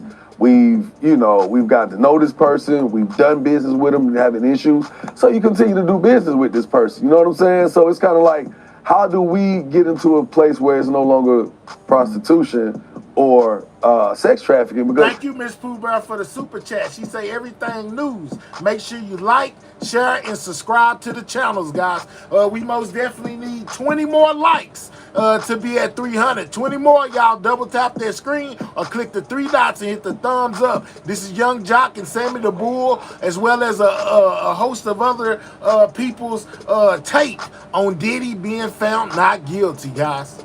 this is the person I like, but I want to make sure they're compensated for their time. Because if you take a woman in and you say, hey, I'm gonna take care of you, and all you gotta do is come and be a kept woman, is that not prostitution or is that constitution? It's associated costs with it. So I think there's a lot of things, and the fact that he wasn't found guilty on those, then this may help in the future because it kind of comes off like a cheat sheet, because now they don't have this situation of case law that they can reference back to and find people like other celebrities that you spoke of who may be living a kind of similar lifestyle. Right. You know, you fly a chick in, you might not be paying for sex, but there's a cost involved. That's why I said constitute and not a prostitute. Yes. Because if you do it for a fee, then it's professionally done. So it's a professional prostitute. Yes. If you just do it for a cost, you know, right now, if I take you out to eat, baby, I'm not giving you the money directly for sex, but if we end up having sex later that night, it's almost like I gave you money for sex indirectly. Yeah. Sammy, how long do you think Diddy's going to get in prison for? I mean, there's a maximum of 10 years on both counts of bringing prostitutes across state lines. Very unlikely he gets that. What do you think he'll end up with? But here's what I think is going to happen. I think the judge is going to give him bail. He beat the serious charges. He was well, he didn't get bail, guys. He most definitely didn't get bail. We got a little bit more live footage, y'all. The prosecution as well as the defense has came out and spoken on this whole situation, guys. We finna teleport to this live feed of what they had to say and their reactions to these verdicts being read in the Diddy trial, man. Continue to get those likes up. Most definitely double tap that screen. Most definitely subscribe to the channel if you are new. Let's get over here to the live feed so we can see exactly what the lawyers had to say, guys. The courtroom, and we also... Hold on, let me get to it. Give me a half a second, guys. The purposes of prostitution. So, the other charges, though, he was more serious, that had more time attached to them, he was found not guilty of. So it'd be interesting to hear what the... An overcharged, overzealous, kind of a crazy prosecution, and they did the right thing. And that's why, you know, when people talk about tyranny and fascism and everything else, as long as you've got a jury system that works, that's what separates us from the rest of the world. And Sean is thankful. As a helicopter parent, I couldn't be prouder, and I'll let them talk. I don't want to steal their thunder. Were you surprised, though, that he was denied bail? That doesn't really, the bail, I think, is besides the point. He was acquitted of the trafficking. He was acquitted of the RICO. Those were always, I thought, as an observer, a ridiculous use of taxpayer resources. This case was never what it was made out to be. This case was ridiculous in so many different ways, and I'm just thankful that the jury saw through it. But he's still facing prison time. Sean is, you know, the interesting thing about prison is it's a timeout, and he's had a lot of time to reflect, and he's in a good place mentally. Hold on, this ain't the one I'm looking for, y'all. Give me a second. Hold on, let me get to the one that I'm looking for, because this one ain't it. I seen Garrett Ghost out speaking on the one that I'm looking for. Hold up.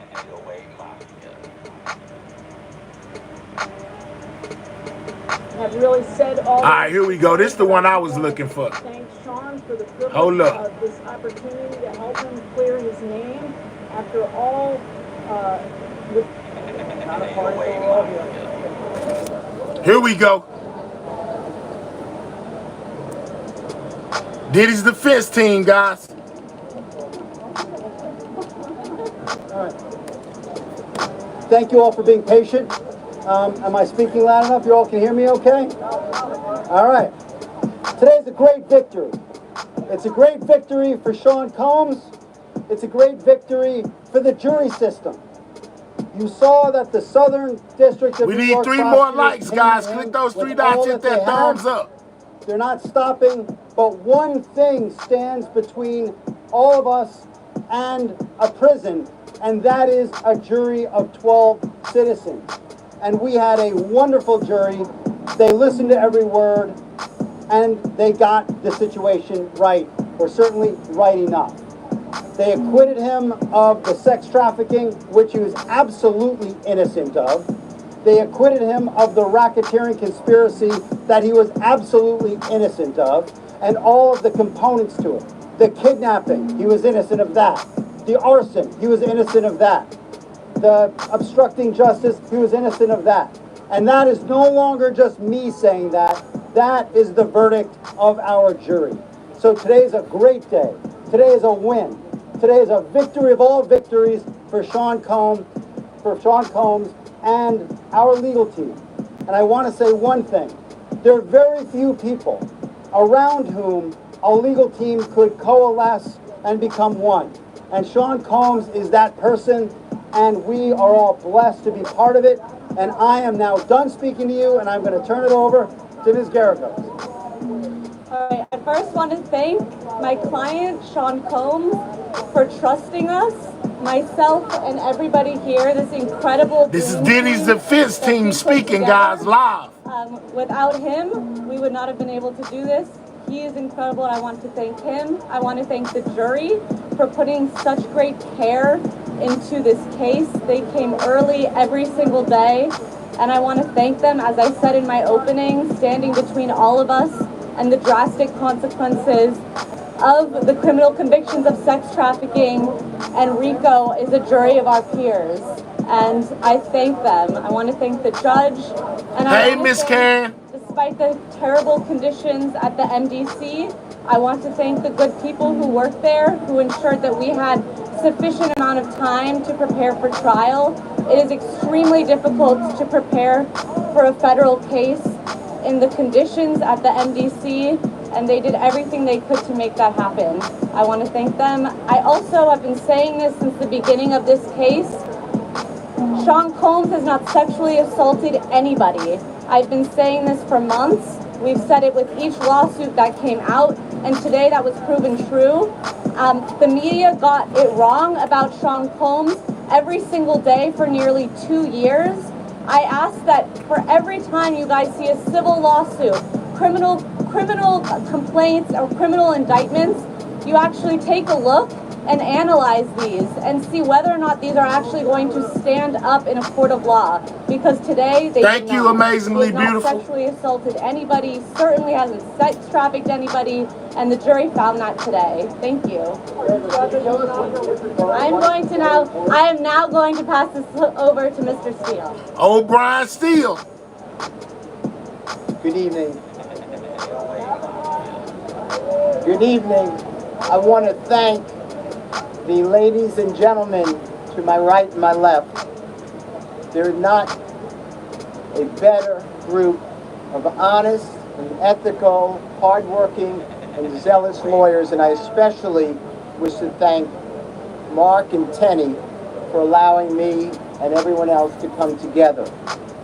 On behalf of my family, myself, I wish to thank you all for being here and writing truthfully about a man wrongly charged with most of the crimes. And that we all must remember that allegations are nothing. And I'd like to thank Sean for letting me be here. Thank you all. God bless you.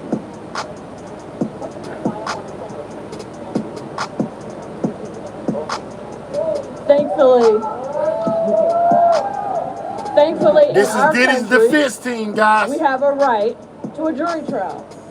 And thankfully, Mr. Combs took that right.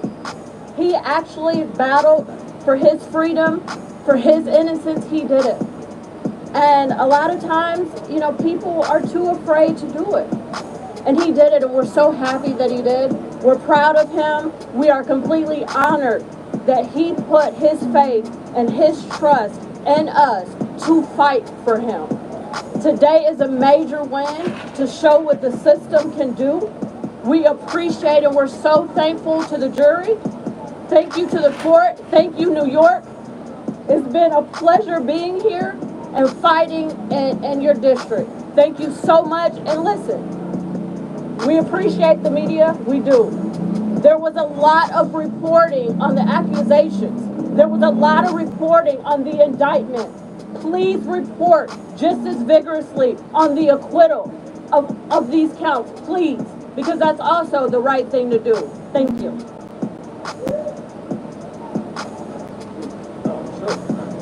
Good afternoon, good afternoon. So first of all, I want to thank this wonderful team behind me. I am so happy that they allowed me to join it. I would like to say that I've done a lot of trials, but this is probably the most special one to me. And most important, I want everyone to know the job is not done yet. We're not finished, the job is not done yet. And so I want to again thank Mark, Tenny, and the rest of these wonderful lawyers behind us. They did a fantastic job. And like those before me have said, our system, the jury system, is important. We need good people to serve on juries. We need good people to come and say a person is not guilty. Take that courage to do that. It's okay. We want you to serve on juries. He had a bunch of them, Raven. This particular jury was a special jury.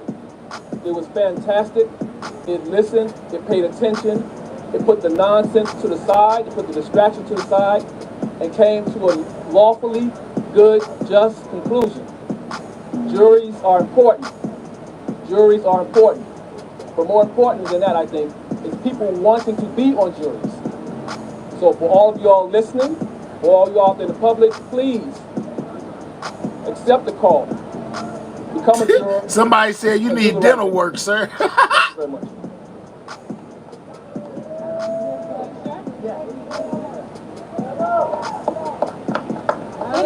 It is such a privilege to be a part of this legal team, this amazing legal team, and to represent Sean Combs.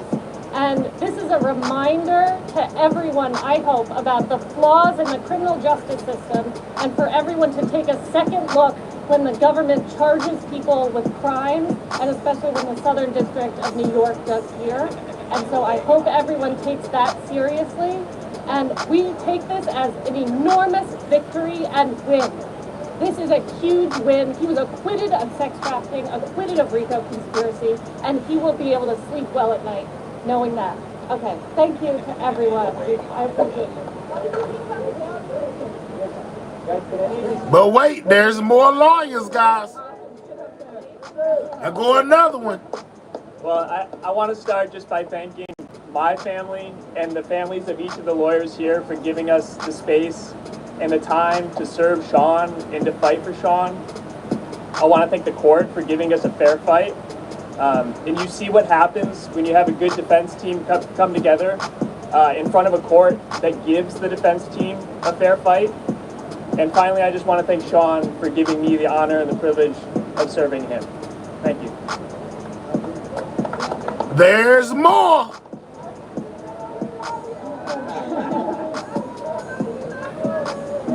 I feel like there's not a lot more that I can say because these wonderful people have really said all there is to say, but I do want to thank Sean for the privilege of this opportunity to help him clear his name.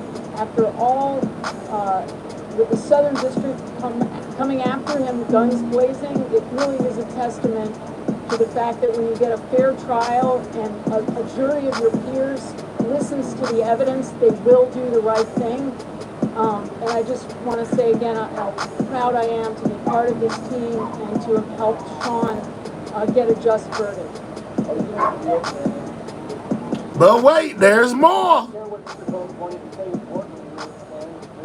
No, that must have been the last one. 7 attorneys, guys.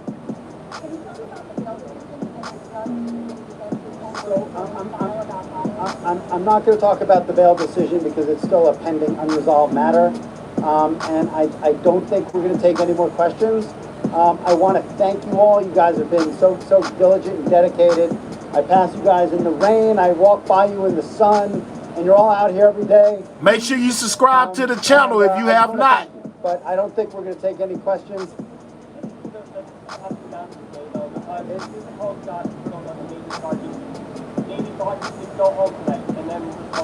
So a lot of these things are still in process. I mean, the one thing I'm going to leave you with this. We are not nearly done fighting. We are just getting started. To win this and to defeat they say they not done. Southern District of New York takes effort from beginning to end. Today was a major step in the right direction, but we fight on and we're going to win, and we're not going to stop until he walks out of prison a free man to his family. Thank you all for coming. They say they are not done. That means there are more appeals, more everything to come, guys. That's crazy, man. That's crazy. That's crazy. All right, let's see what this other dude was talking about. I think that's all from the defense team. They may be waiting on the prosecution to come out, but that's all from Diddy's defense team. Hold up.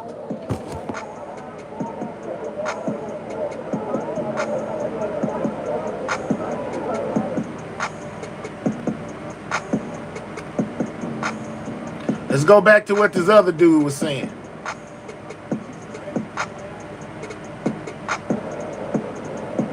Hold on. Where did he go? See, right now they just standing outside the courthouse. Hold on. Where did he go? The one I just had on the screen. Let me look over here and find it. This is live footage from the courthouse until I find what I'm looking for. Where old buddy was just talking when I said this ain't the one I was looking for. So what do y'all think about it, guys? There's a lot going on. They came back. Why did they come back? They came back to talk more. Okay, this is something they got going on over there. They replaying the live over and over again, I guess. Did I speed it up or do they got it speeded? I think they got it speeded. They going right back through what we already just saw. Hold on. Let me find this other one I was looking for. Where they had that other dude talking.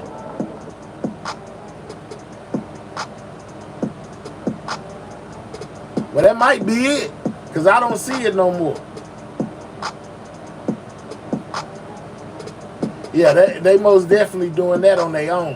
Hold on while I look real quick. This is crazy, y'all. It is such a privilege to be a part of this legal team. This is what the news is doing. This ain't what I'm doing. They replaying what they already played. And this is a reminder to everyone, I hope, about the flaws in the criminal justice system, and for everyone to take a second look when the government charges people with crimes, and especially when the Southern District of New York does here. And so I hope everyone takes that seriously. And we take this as an enormous victory and win. This is a huge win. He was acquitted of sex trafficking, acquitted of RICO conspiracy, and he will be able to sleep well at night knowing that. Okay, thank you to everyone. I appreciate it. They're replaying what they already played. It's not me. Hi. Well, I want to start just by thanking my family and the families of each of the lawyers here for giving us the space and the time to serve Sean and to fight for Sean. I want to thank the court for giving us a fair fight. And you see what happens when you have a good defense team come together in front of a court that gives the defense team a fair fight. And finally, I just want to thank Sean for giving me the honor and the privilege of serving him. Thank you. All right, so let's go here to this other dude talking. Hold on. Before we get up out of here, I want to hear what he had to say. Hold up.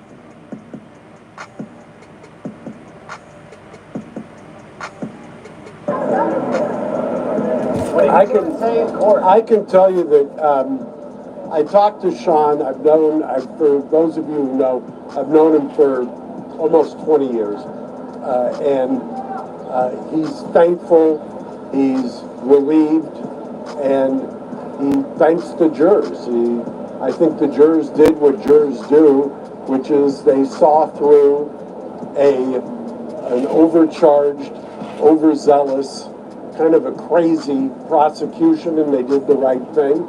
And that's so this is a representative for the prosecution, guys. This is a representative of the prosecution.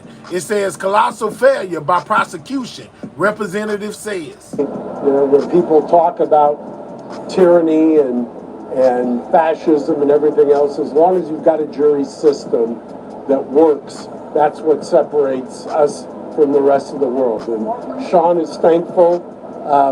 As a helicopter parent, I couldn't be prouder, and I'll let them talk. I don't want to steal their thunder.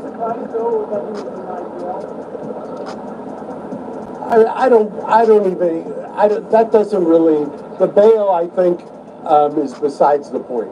He was acquitted of the trafficking. He was acquitted of the RICO. Those were always, He was acquitted of what? He was acquitted of the RICO. He was acquitted of the trafficking. He was acquitted of the RICO. Acquitted of the trafficking. He was acquitted of the RICO. He was acquitted of the trafficking. He was acquitted of the RICO. Acquitted of the trafficking. He was acquitted of the RICO. He was acquitted of trafficking and RICO. As an observer, in ridiculous use of taxpayer resources. This case was never what it was made out to be. This case was... So he's not for the prosecution. He's a representative for the defense, I guess. Ridiculous in so many different ways, and I'm just thankful that the jury saw through it. But he's still facing prison time. Sean is, you know, the interesting thing about prison is it's a timeout, and he's had a lot of time to reflect, and he's in a good place mentally, and I'm proud of him. And by the way, for those of you who may miss it, the defense didn't put on a single witness. The defense tried their case within the prosecution case. And at the end of the day, it's a colossal failure by the prosecution.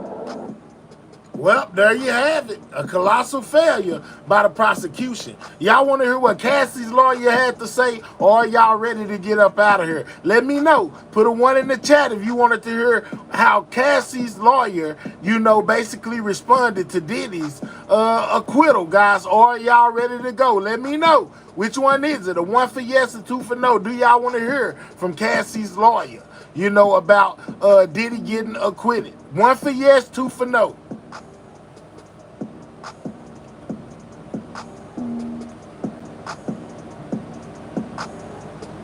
All right, I see a bunch of ones out there.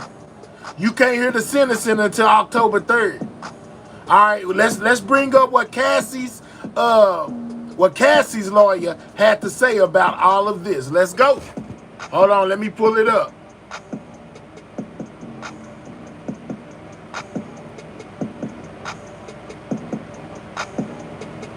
Charges, but Cassie prompted this investigation by the Southern District, and now Sean Combs stands before the court as a this is Cassie's attorney 2 federal speaking. crimes. This is He his faces reaction significant on Diddy being incarceration.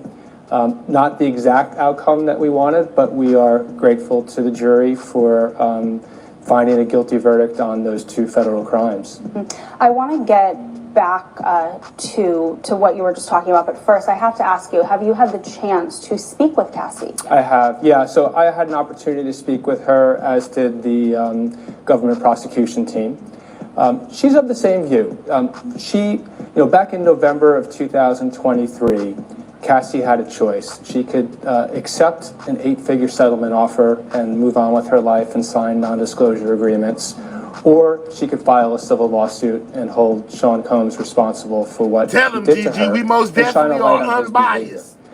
She showed great courage, great bravery to choose the latter of those 2 options. She turned away the money at first. Ultimately, the case settled the day after.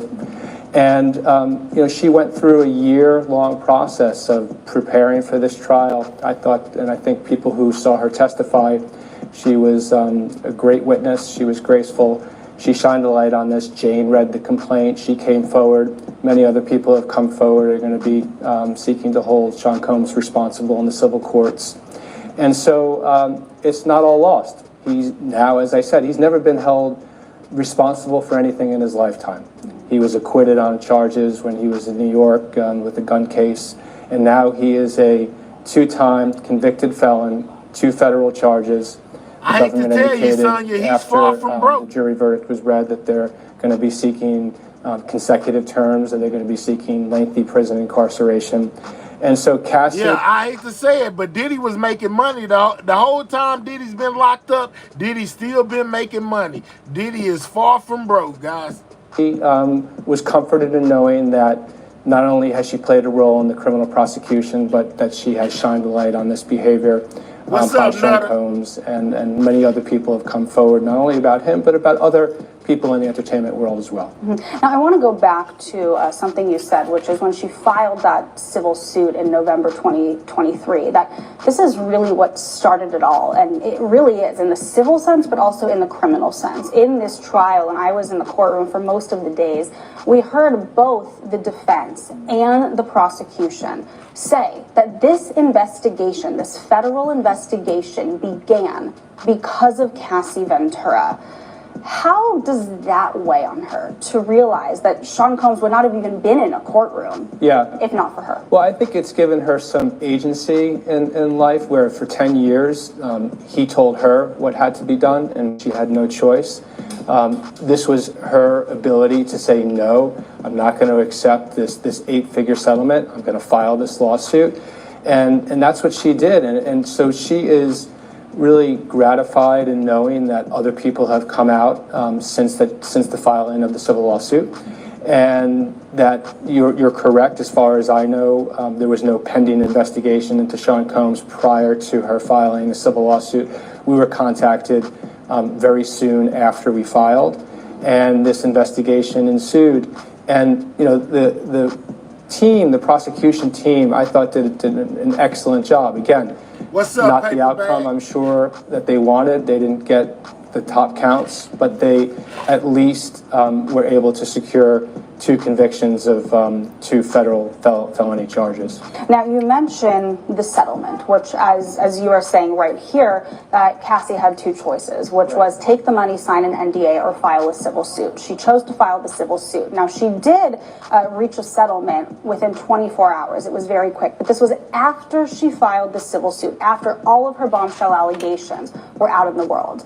And yes, for all of y'all coming in, this is Cassie's lawyer, his reaction to Diddy being acquitted, basically, on 3 charges, guys. In this trial, the defense seized on money, not just for Cassie, but also for Jane. The defense, and this is not a direct quote, I'm summarizing, but Mark Agnifilo, in his closing, he said, Cassie Ventura is the winner here. He called her the winner. He said she's sitting somewhere in the world with $30 million. She's not naive like the prosecutors are telling you. She knew exactly what she was doing, and she's the winner. How did that make you feel, and her feel, to use the word winner when the jury and the world, by the way, has seen her being horrifically beaten on camera? Yeah, I mean, obviously, Cassie Ventura at that point in time and today is not the winner. She endured 10 years of abuse, where she had to engage in days-long sexual acts with UTIs. She alleged that she was raped, and so to call her a winner, even though she did get $30 million, part from, as she testified, part from Sean Combs, part from the hotel. No amount of money is going to ever undo what she had to endure and what she had to go through. So I think both she and I didn't really take well to that as her being a winner. And frankly, the fact of the matter is that when she testified, she had already been paid the $30 million. So she had no vested interest in anything other than telling the truth on that witness stand. And while the jury did not convict on the sex trafficking charge, I mean, I think it's important for your viewers to know, in the criminal justice system, the standard is very high. It's beyond a reasonable doubt. The civil justice system is very different. It's a preponderance of the evidence, more likely than not. So it is a very high burden. The jury found that the government did not meet that burden, but that doesn't mean that what she said isn't true. Now, his defense during their closing also called Cassie and Combs' relationship, and again, this is not a direct quote, but a great modern love story. How did she feel when she heard that? And I'm curious, has she been... And that's where the quote, the famous line, is not actually what you did once you get in court. It's basically what they are able to prove comes in. Because you can think or assume all day long, or you can even know. But if you can't prove it, it doesn't matter in the courtroom. Following all of the testimony, because she was one of the first witnesses. She was on the stand for 4 days talking about what she says happened to her. Cassie, as we all know, is now a new mother of 3. She was on that witness stand when she was very pregnant, 8.5 months pregnant. Has she just been focused on family, or has she been following this, and how difficult has it been if she has been following? Yeah, so I mean, she is primarily and has been focused on her family. She did testify when she was 8 months pregnant, and she is really trying to look forward. And when I gave my statement after her testimony, I made very clear that she was looking forward. She did not want to think about the case any longer. She had given her testimony and now wanted to just concentrate on her family, and she's done that. I mean, obviously, it's almost impossible not to see some of the media about the case, and so she has seen some of that. I can tell you that some of the comments that were made in the closing argument, I thought were repugnant, frankly, calling those sorts of behaviors as a modern day relationship, saying that she enjoyed sex, saying she was a gangster, things like that. I don't think, even with the jury verdict, that they would have given that any credit. And I don't think anyone who actually listened to the testimony and watched the testimony would either. And I thought that those were sort of gratuitous comments that really weren't based on any real fact. After Cassie filed her civil lawsuit in November 2023, since there has been roughly 70, that's 70 suits that have been filed against Sean Combs. He denies all of these allegations, but the allegations coming from women, men, minors over the course of decades, egregious accusations of people being drugged at auditions. Which didn't come into this federal trial. It only is valid in civil cases. Drugged at his infamous white parties, not remembering a single thing after they were handed a drink, and then being sexually assaulted. Given that none of these suits had come out prior to Cassie filing that lawsuit, does she feel like she has made a difference and like she is shining a light on not just the abuse that she alleged of Sean Combs, but for survivors around the world? Yeah, definitely. And that was one of her major objectives, frankly, when she rejected an 8-figure settlement, was not only to shine a light, but to give a voice to others who were suffering in silence. And she knew that there were others out there. And so to now see, as reported, numbers in the 50, 60, 70 or more allegations or lawsuits, I think that she's been vindicated in what she did. So many people would never have chosen that path. If you've got 2 paths, one is to take an 8-figure settlement and move on with your life versus taking the other path of rejecting it, and you might not see a penny, but you actually get to go public and shine a light on what happened, and maybe others come forward.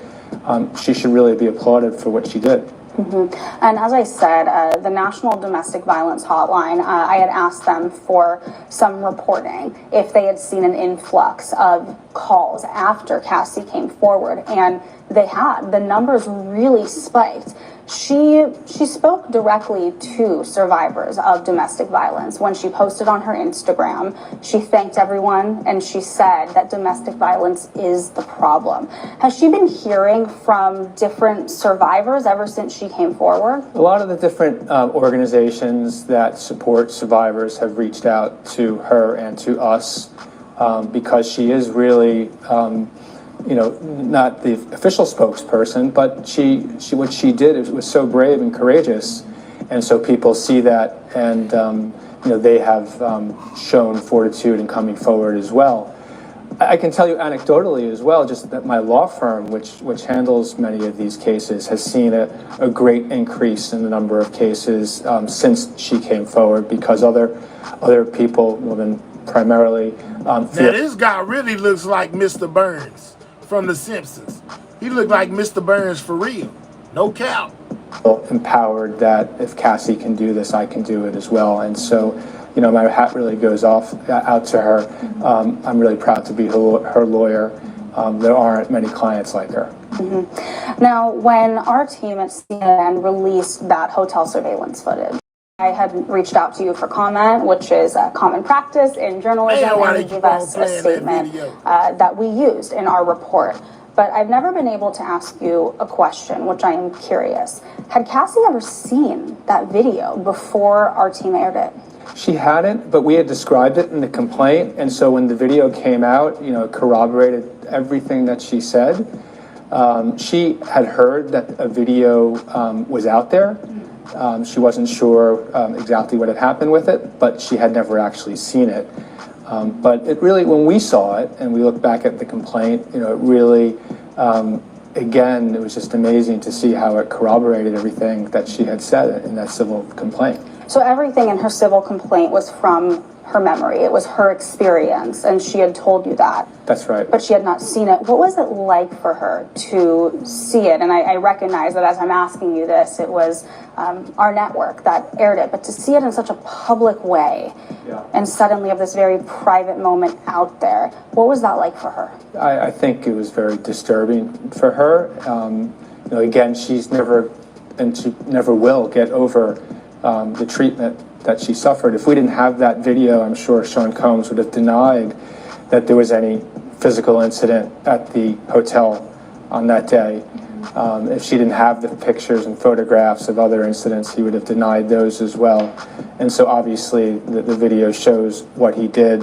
Her views and the general public views, I think, uniformly were disgusted by what was on that. What's up, Gillian? What do you think happens next with all of these civil suits? Of course, you do not represent... Gillian, I think I won. Did he beat three other? He was most definitely not guilty of racketeering or being in traffic. All of them. But now that Sean Combs, he has been convicted, he's a criminal now. He was found by a jury to have committed 2 federal crimes. But as you said, not the outcome that you were necessarily hoping for. Do you believe that these civil accusers will be scared because he won't be serving life in prison, or do you believe that they will still be emboldened to pursue their claims against him? Well, I think from a plaintiff's lawyer's perspective, they're probably happy, frankly, that he's not going to be in jail because, he'll have his assets and he'll be... No, he was found not guilty as well. He was found not guilty of racketeering or putting people in traffic. Gillian, what we talking about? Those were not guilties. They'll be able to take his deposition. They'll be able to participate in discovery. If he were in jail, sort of like Harvey Weinstein, those cases have been difficult to get any compensation for, given his situation.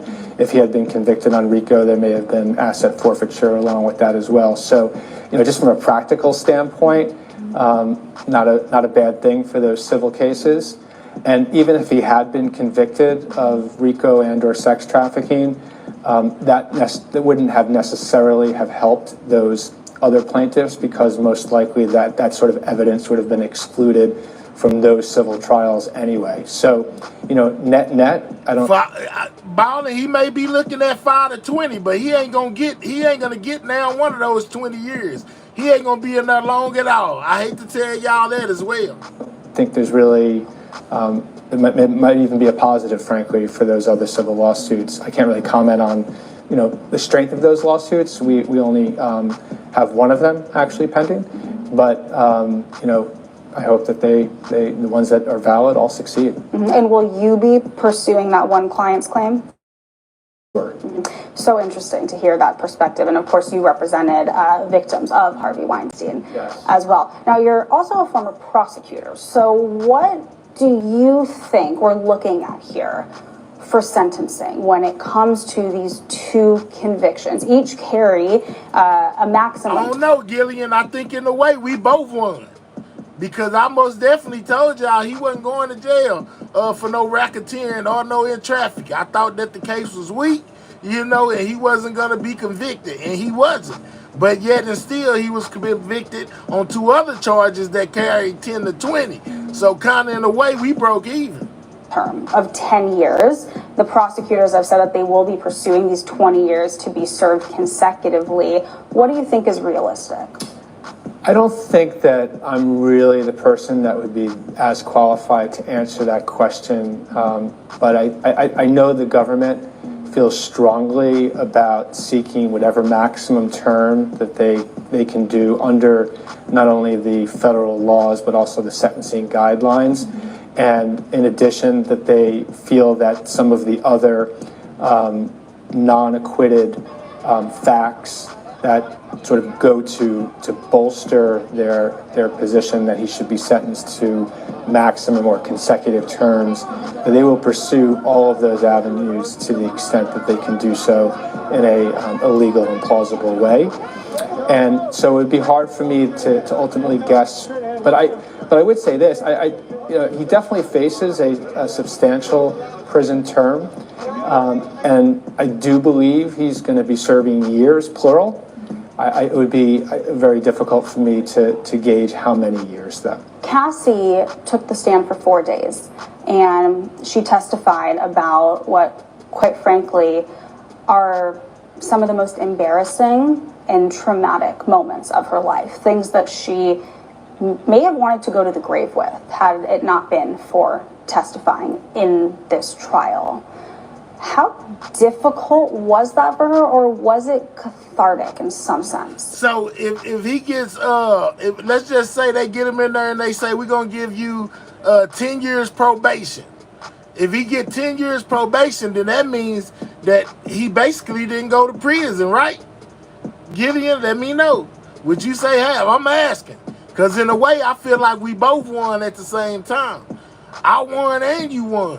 I won because I said that he wasn't gonna get found guilty, and you won because you said he was gonna get found guilty, but he got found guilty on the lesser charges, which only carried 20 years, in which he could still get probation, if the judge wants him to. Now we got Gigi down here saying no, he ain't getting no probation, and not with that judge. But it's still a possibility. They thought that he wasn't going to get off at all. They thought he was going to get found guilty of racketeering and being in traffic. But we see he beat those and got the lesser of the evils that the prosecution was looking for. Let me know. I think it was both. It was both. It was very difficult, and it was cathartic. If you were in the courtroom and you observed her, she just answered the questions, I thought, in a very graceful, and I think I'm trying to speak as objectively as possible, I thought, in a forthright manner. I don't believe that the jury disbelieved her in reaching its conclusion. I think the jury ultimately found that the government hadn't met its burden beyond a reasonable doubt under a very complex and difficult statute. And, when you think of sex trafficking, sometimes, people conjure images of, minors and bringing people in from other countries and things like that, and not this sort of behavior, which technically, could be argued as sex trafficking. But I think that she, when she filed the civil complaint, she, knew that a lot of this would become public. She didn't know at the time that the government would investigate it, but as that process and her preparations for trial ensued, she knew that she would be asked some very personal, detailed questions, that she was prepared to do. She knew that she had to do it because she was vested in the process, and she put a lot of time and effort into it. Was there ever a consideration that she wouldn't do this? When the government began investigating her claims and asked her to testify, did she ever say, I don't want to put myself? There were a lot of times, yeah, Elizabeth. I mean, I think that there were, it was a roller coaster. Okay, Gillian, since you keep on saying half, just requested from my Cash App. I got you. At times, there were certainly days where she didn't want to testify. And that's natural. I mean, it's a lot that the government was asking of her, and she ultimately did what they wanted her to do. She testified truthfully, but just having to. Yeah, amazingly beautiful. She won't let me win, even though I still feel like we both won in a sense. I will be a man to my word. And since you keep saying half, just request it from my Cash App. Subject yourself to cross-examination, then ultimately, when you're done, have a lawyer say the sorts of things that were said in the closing argument about her. That's not easy for anyone to endure, which is why I hold her in such high esteem. Now, she has what appears to be a great support system around her. Her husband, Alex Fine, was in that courtroom during her testimony. I cannot imagine what that was like for him, to hear about your wife, the mother of your children who you love so deeply, going through these horrific moments of abuse and torment that she spoke about. What was that like for Alex? Yeah, very hard. I mean, he is her number one supporter and backer, and he really has helped change her life tremendously. When Cassie was ready to take her own life, obviously, she testified about wanting to just walk into oncoming traffic, and Alex obviously was there to help her. So, having him at her side has been enormously helpful for her and her parents. And shout out to Gillian for that 50. She said, I'm a woman of my word. Stop it. We know each other better than that. Already. You know what it is, Gillian. You know what I'm saying? Shout out to you for that. Thank you. She has some great other professional people helping her as well. One of whom was at the trial for the period of time that she testified, and which she's been a really great facilitator. I'm happy to say shout she out works to at Gillian. She most definitely a woman of her word. It's a great organization that helps victims cope with the sort of abuse that Cassie was coping with. She spoke about that on the stand. She said that she has been in therapy. Is this something that she ever can fully heal from, or will these 10, 11 years always be part of her life? I think it'll always be part of her life, unfortunately. I mean, you can heal, but you'll never forget. And she's in a much better place now, obviously, than she was 2 years ago. Going through drug rehabilitation and being sober and clean for as long now as she has really helped in that effort. But the abuse that she suffered, that's something that one doesn't forget. And you watch the video, for instance, which isn't isolated. The video obviously is isolated, but that was not an isolated event. Anyone who goes through that sort of abuse, it's impossible to ever forget it. But hopefully, over time, she'll move on. She has been compensated. And so, financially, she's in a good position, which certainly helps. But she's not, the winner, as the defense lawyer said. It's hard to call somebody a winner who has been physically abused. Already, it ain't their business. As long as we know, Gillian, that's all that matters. Thank you. To call that person a winner. I mean, based on her testimony, for 10 years of her life or close to it, every week for half the week, she was in a dark hotel room. Gigi said, see, it was all about money. That she did not know.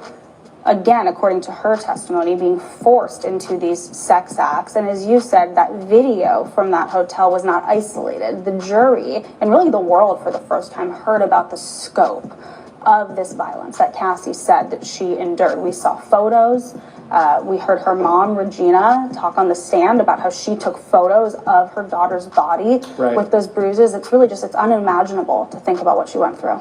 Yeah, I mean, I don't think anyone who hasn't actually endured what she endured, which there aren't many people who have, it would be impossible for me or for you or for anyone for that matter to put yourself, you know, in that place and to sort of think about sort of where she is mentally. But she's a strong person, and it takes a strong person with a lot of courage to do what she did. There aren't many people who would have chosen the path of filing a lawsuit and rejecting an 8-figure settlement that was right in front of her, just for the greater good. And you know, history I think will show. They want to keep back putting it out there like that. History will be kind to Cassie Ventura, rightfully so, because of what she did. For the many people who have now come out with allegations against Sean Combs, for holding him responsible and now making him a 2-time felon of federal crimes. She should be applauded. And this investigation did not begin until she filed her suit. Now we know that she cooperated with authorities in handing over evidence that she had. We know now they had me playing this video, then they all gonna leave. See how people do you? They was all one till it started playing, then they left. See how people do you? Know that from the trial. Is it safe to say that none of this would have ever happened without your client? I mean, from what I know, I think it's safe to say. Obviously, I'm not privy to what the government was looking at, if anything, prior to November of 2023. But it seems logical that she did prompt this. She ain't talking about but you it's giving entirely possible as well that they had an eye on him. Let's not forget, you know, there were so many other people in this orbit. He had been prosecuted by the Manhattan DA's office before, and so it's possible. And as you said, not the outcome that you were necessarily hoping for, but for Sean Combs to be even in a courtroom on trial for someone at his stature is extraordinary. Now to be convicted on 2 charges. He may not be serving life in prison, but he will still serve time on 2 very serious federal charges. Sean Combs will never be the same. He will never be the Diddy or the Puff that everybody knew. Even if the jury did not convict him on the most serious charges, you believe that they believed Cassie's story. Do you think that he can ever operate in this world how he did, that he'll be a superstar, that he'll be having these parties? And I'm talking about after he serves this time. Or do you believe that based on the courage of your client coming forward, that things will never be the same? I don't think things will ever be the same. Of course, there are Sean Combs supporters who have supported him from the beginning of this trial to the end, and they will continue to support him, I'm sure. But I don't think that he's going to go on in his sort of business world as this sort of megastar that he once was.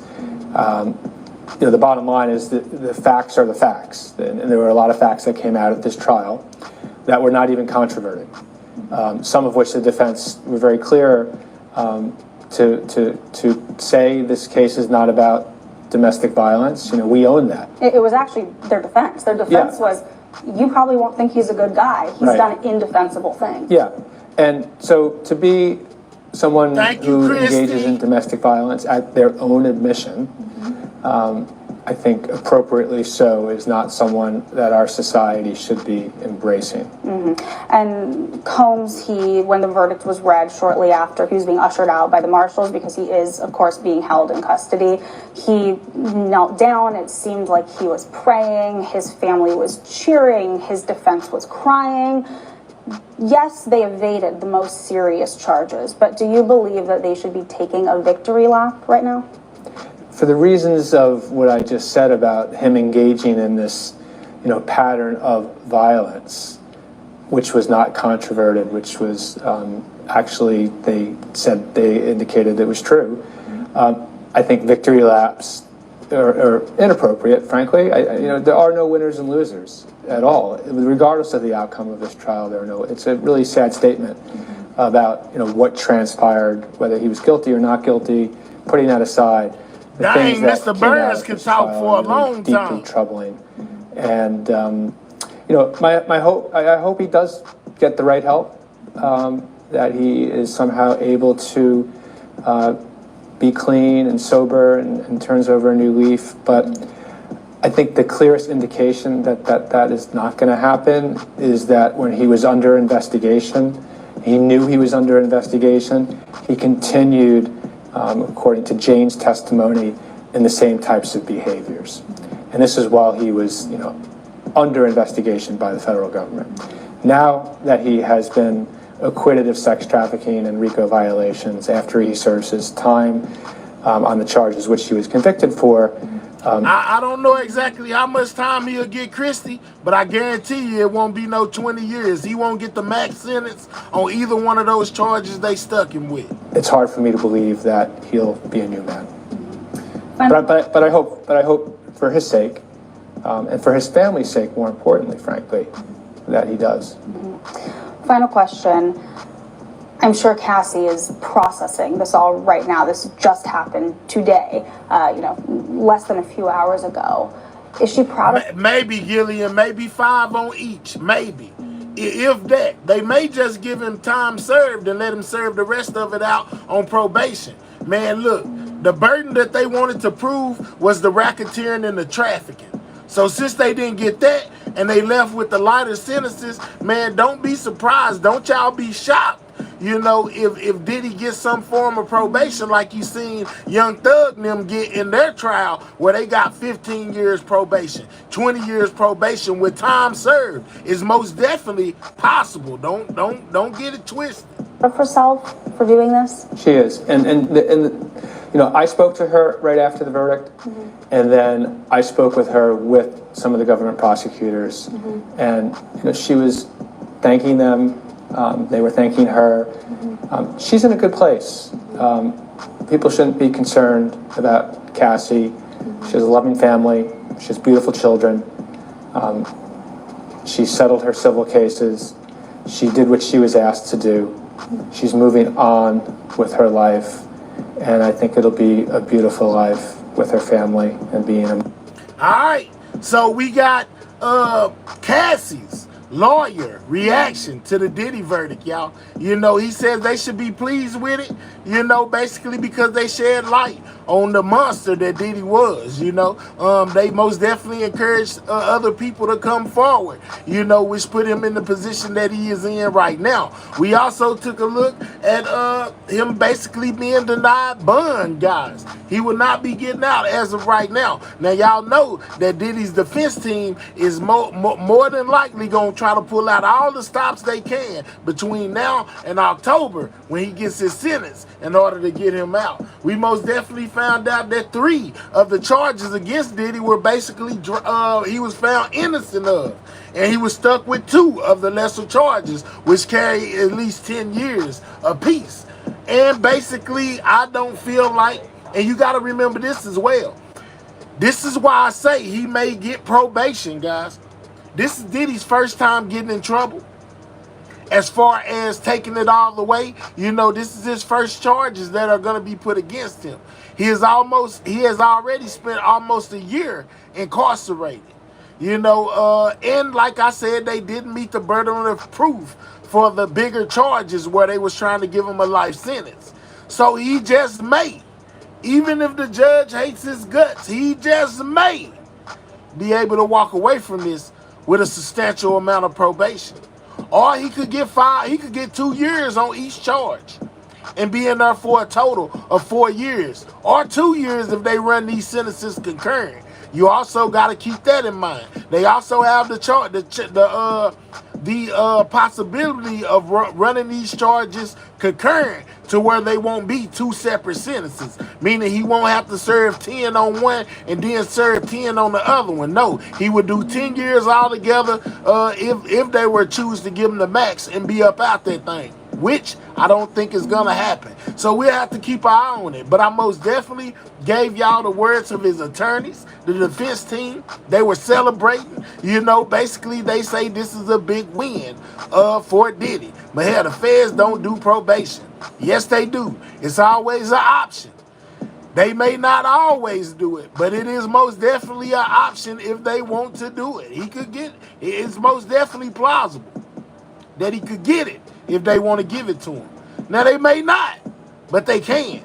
I'm just saying, you don't know, I don't know. You know what I'm saying? We'll have to wait till October 3rd in order to know exactly what it is that they're going to do. You know, they might just say, hey, man, you done spent enough time in jail here, we going to let you go. Or they might say, hey, we're gonna give you 10 years on both counts and not run them to concurrent to where you could be in there for 20 years. Feds do probation. I did 7 years with 6 years probation on my sentence. Let's talk about it, K-Pick.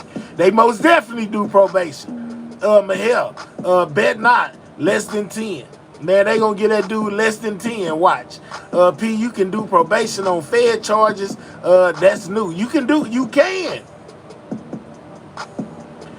can't. He did say, man, this dude is sitting in jail right now. He got to sit in there till October. That'll mean, you know, he'll be sitting in jail for about a year. And then after that, they can give him probation.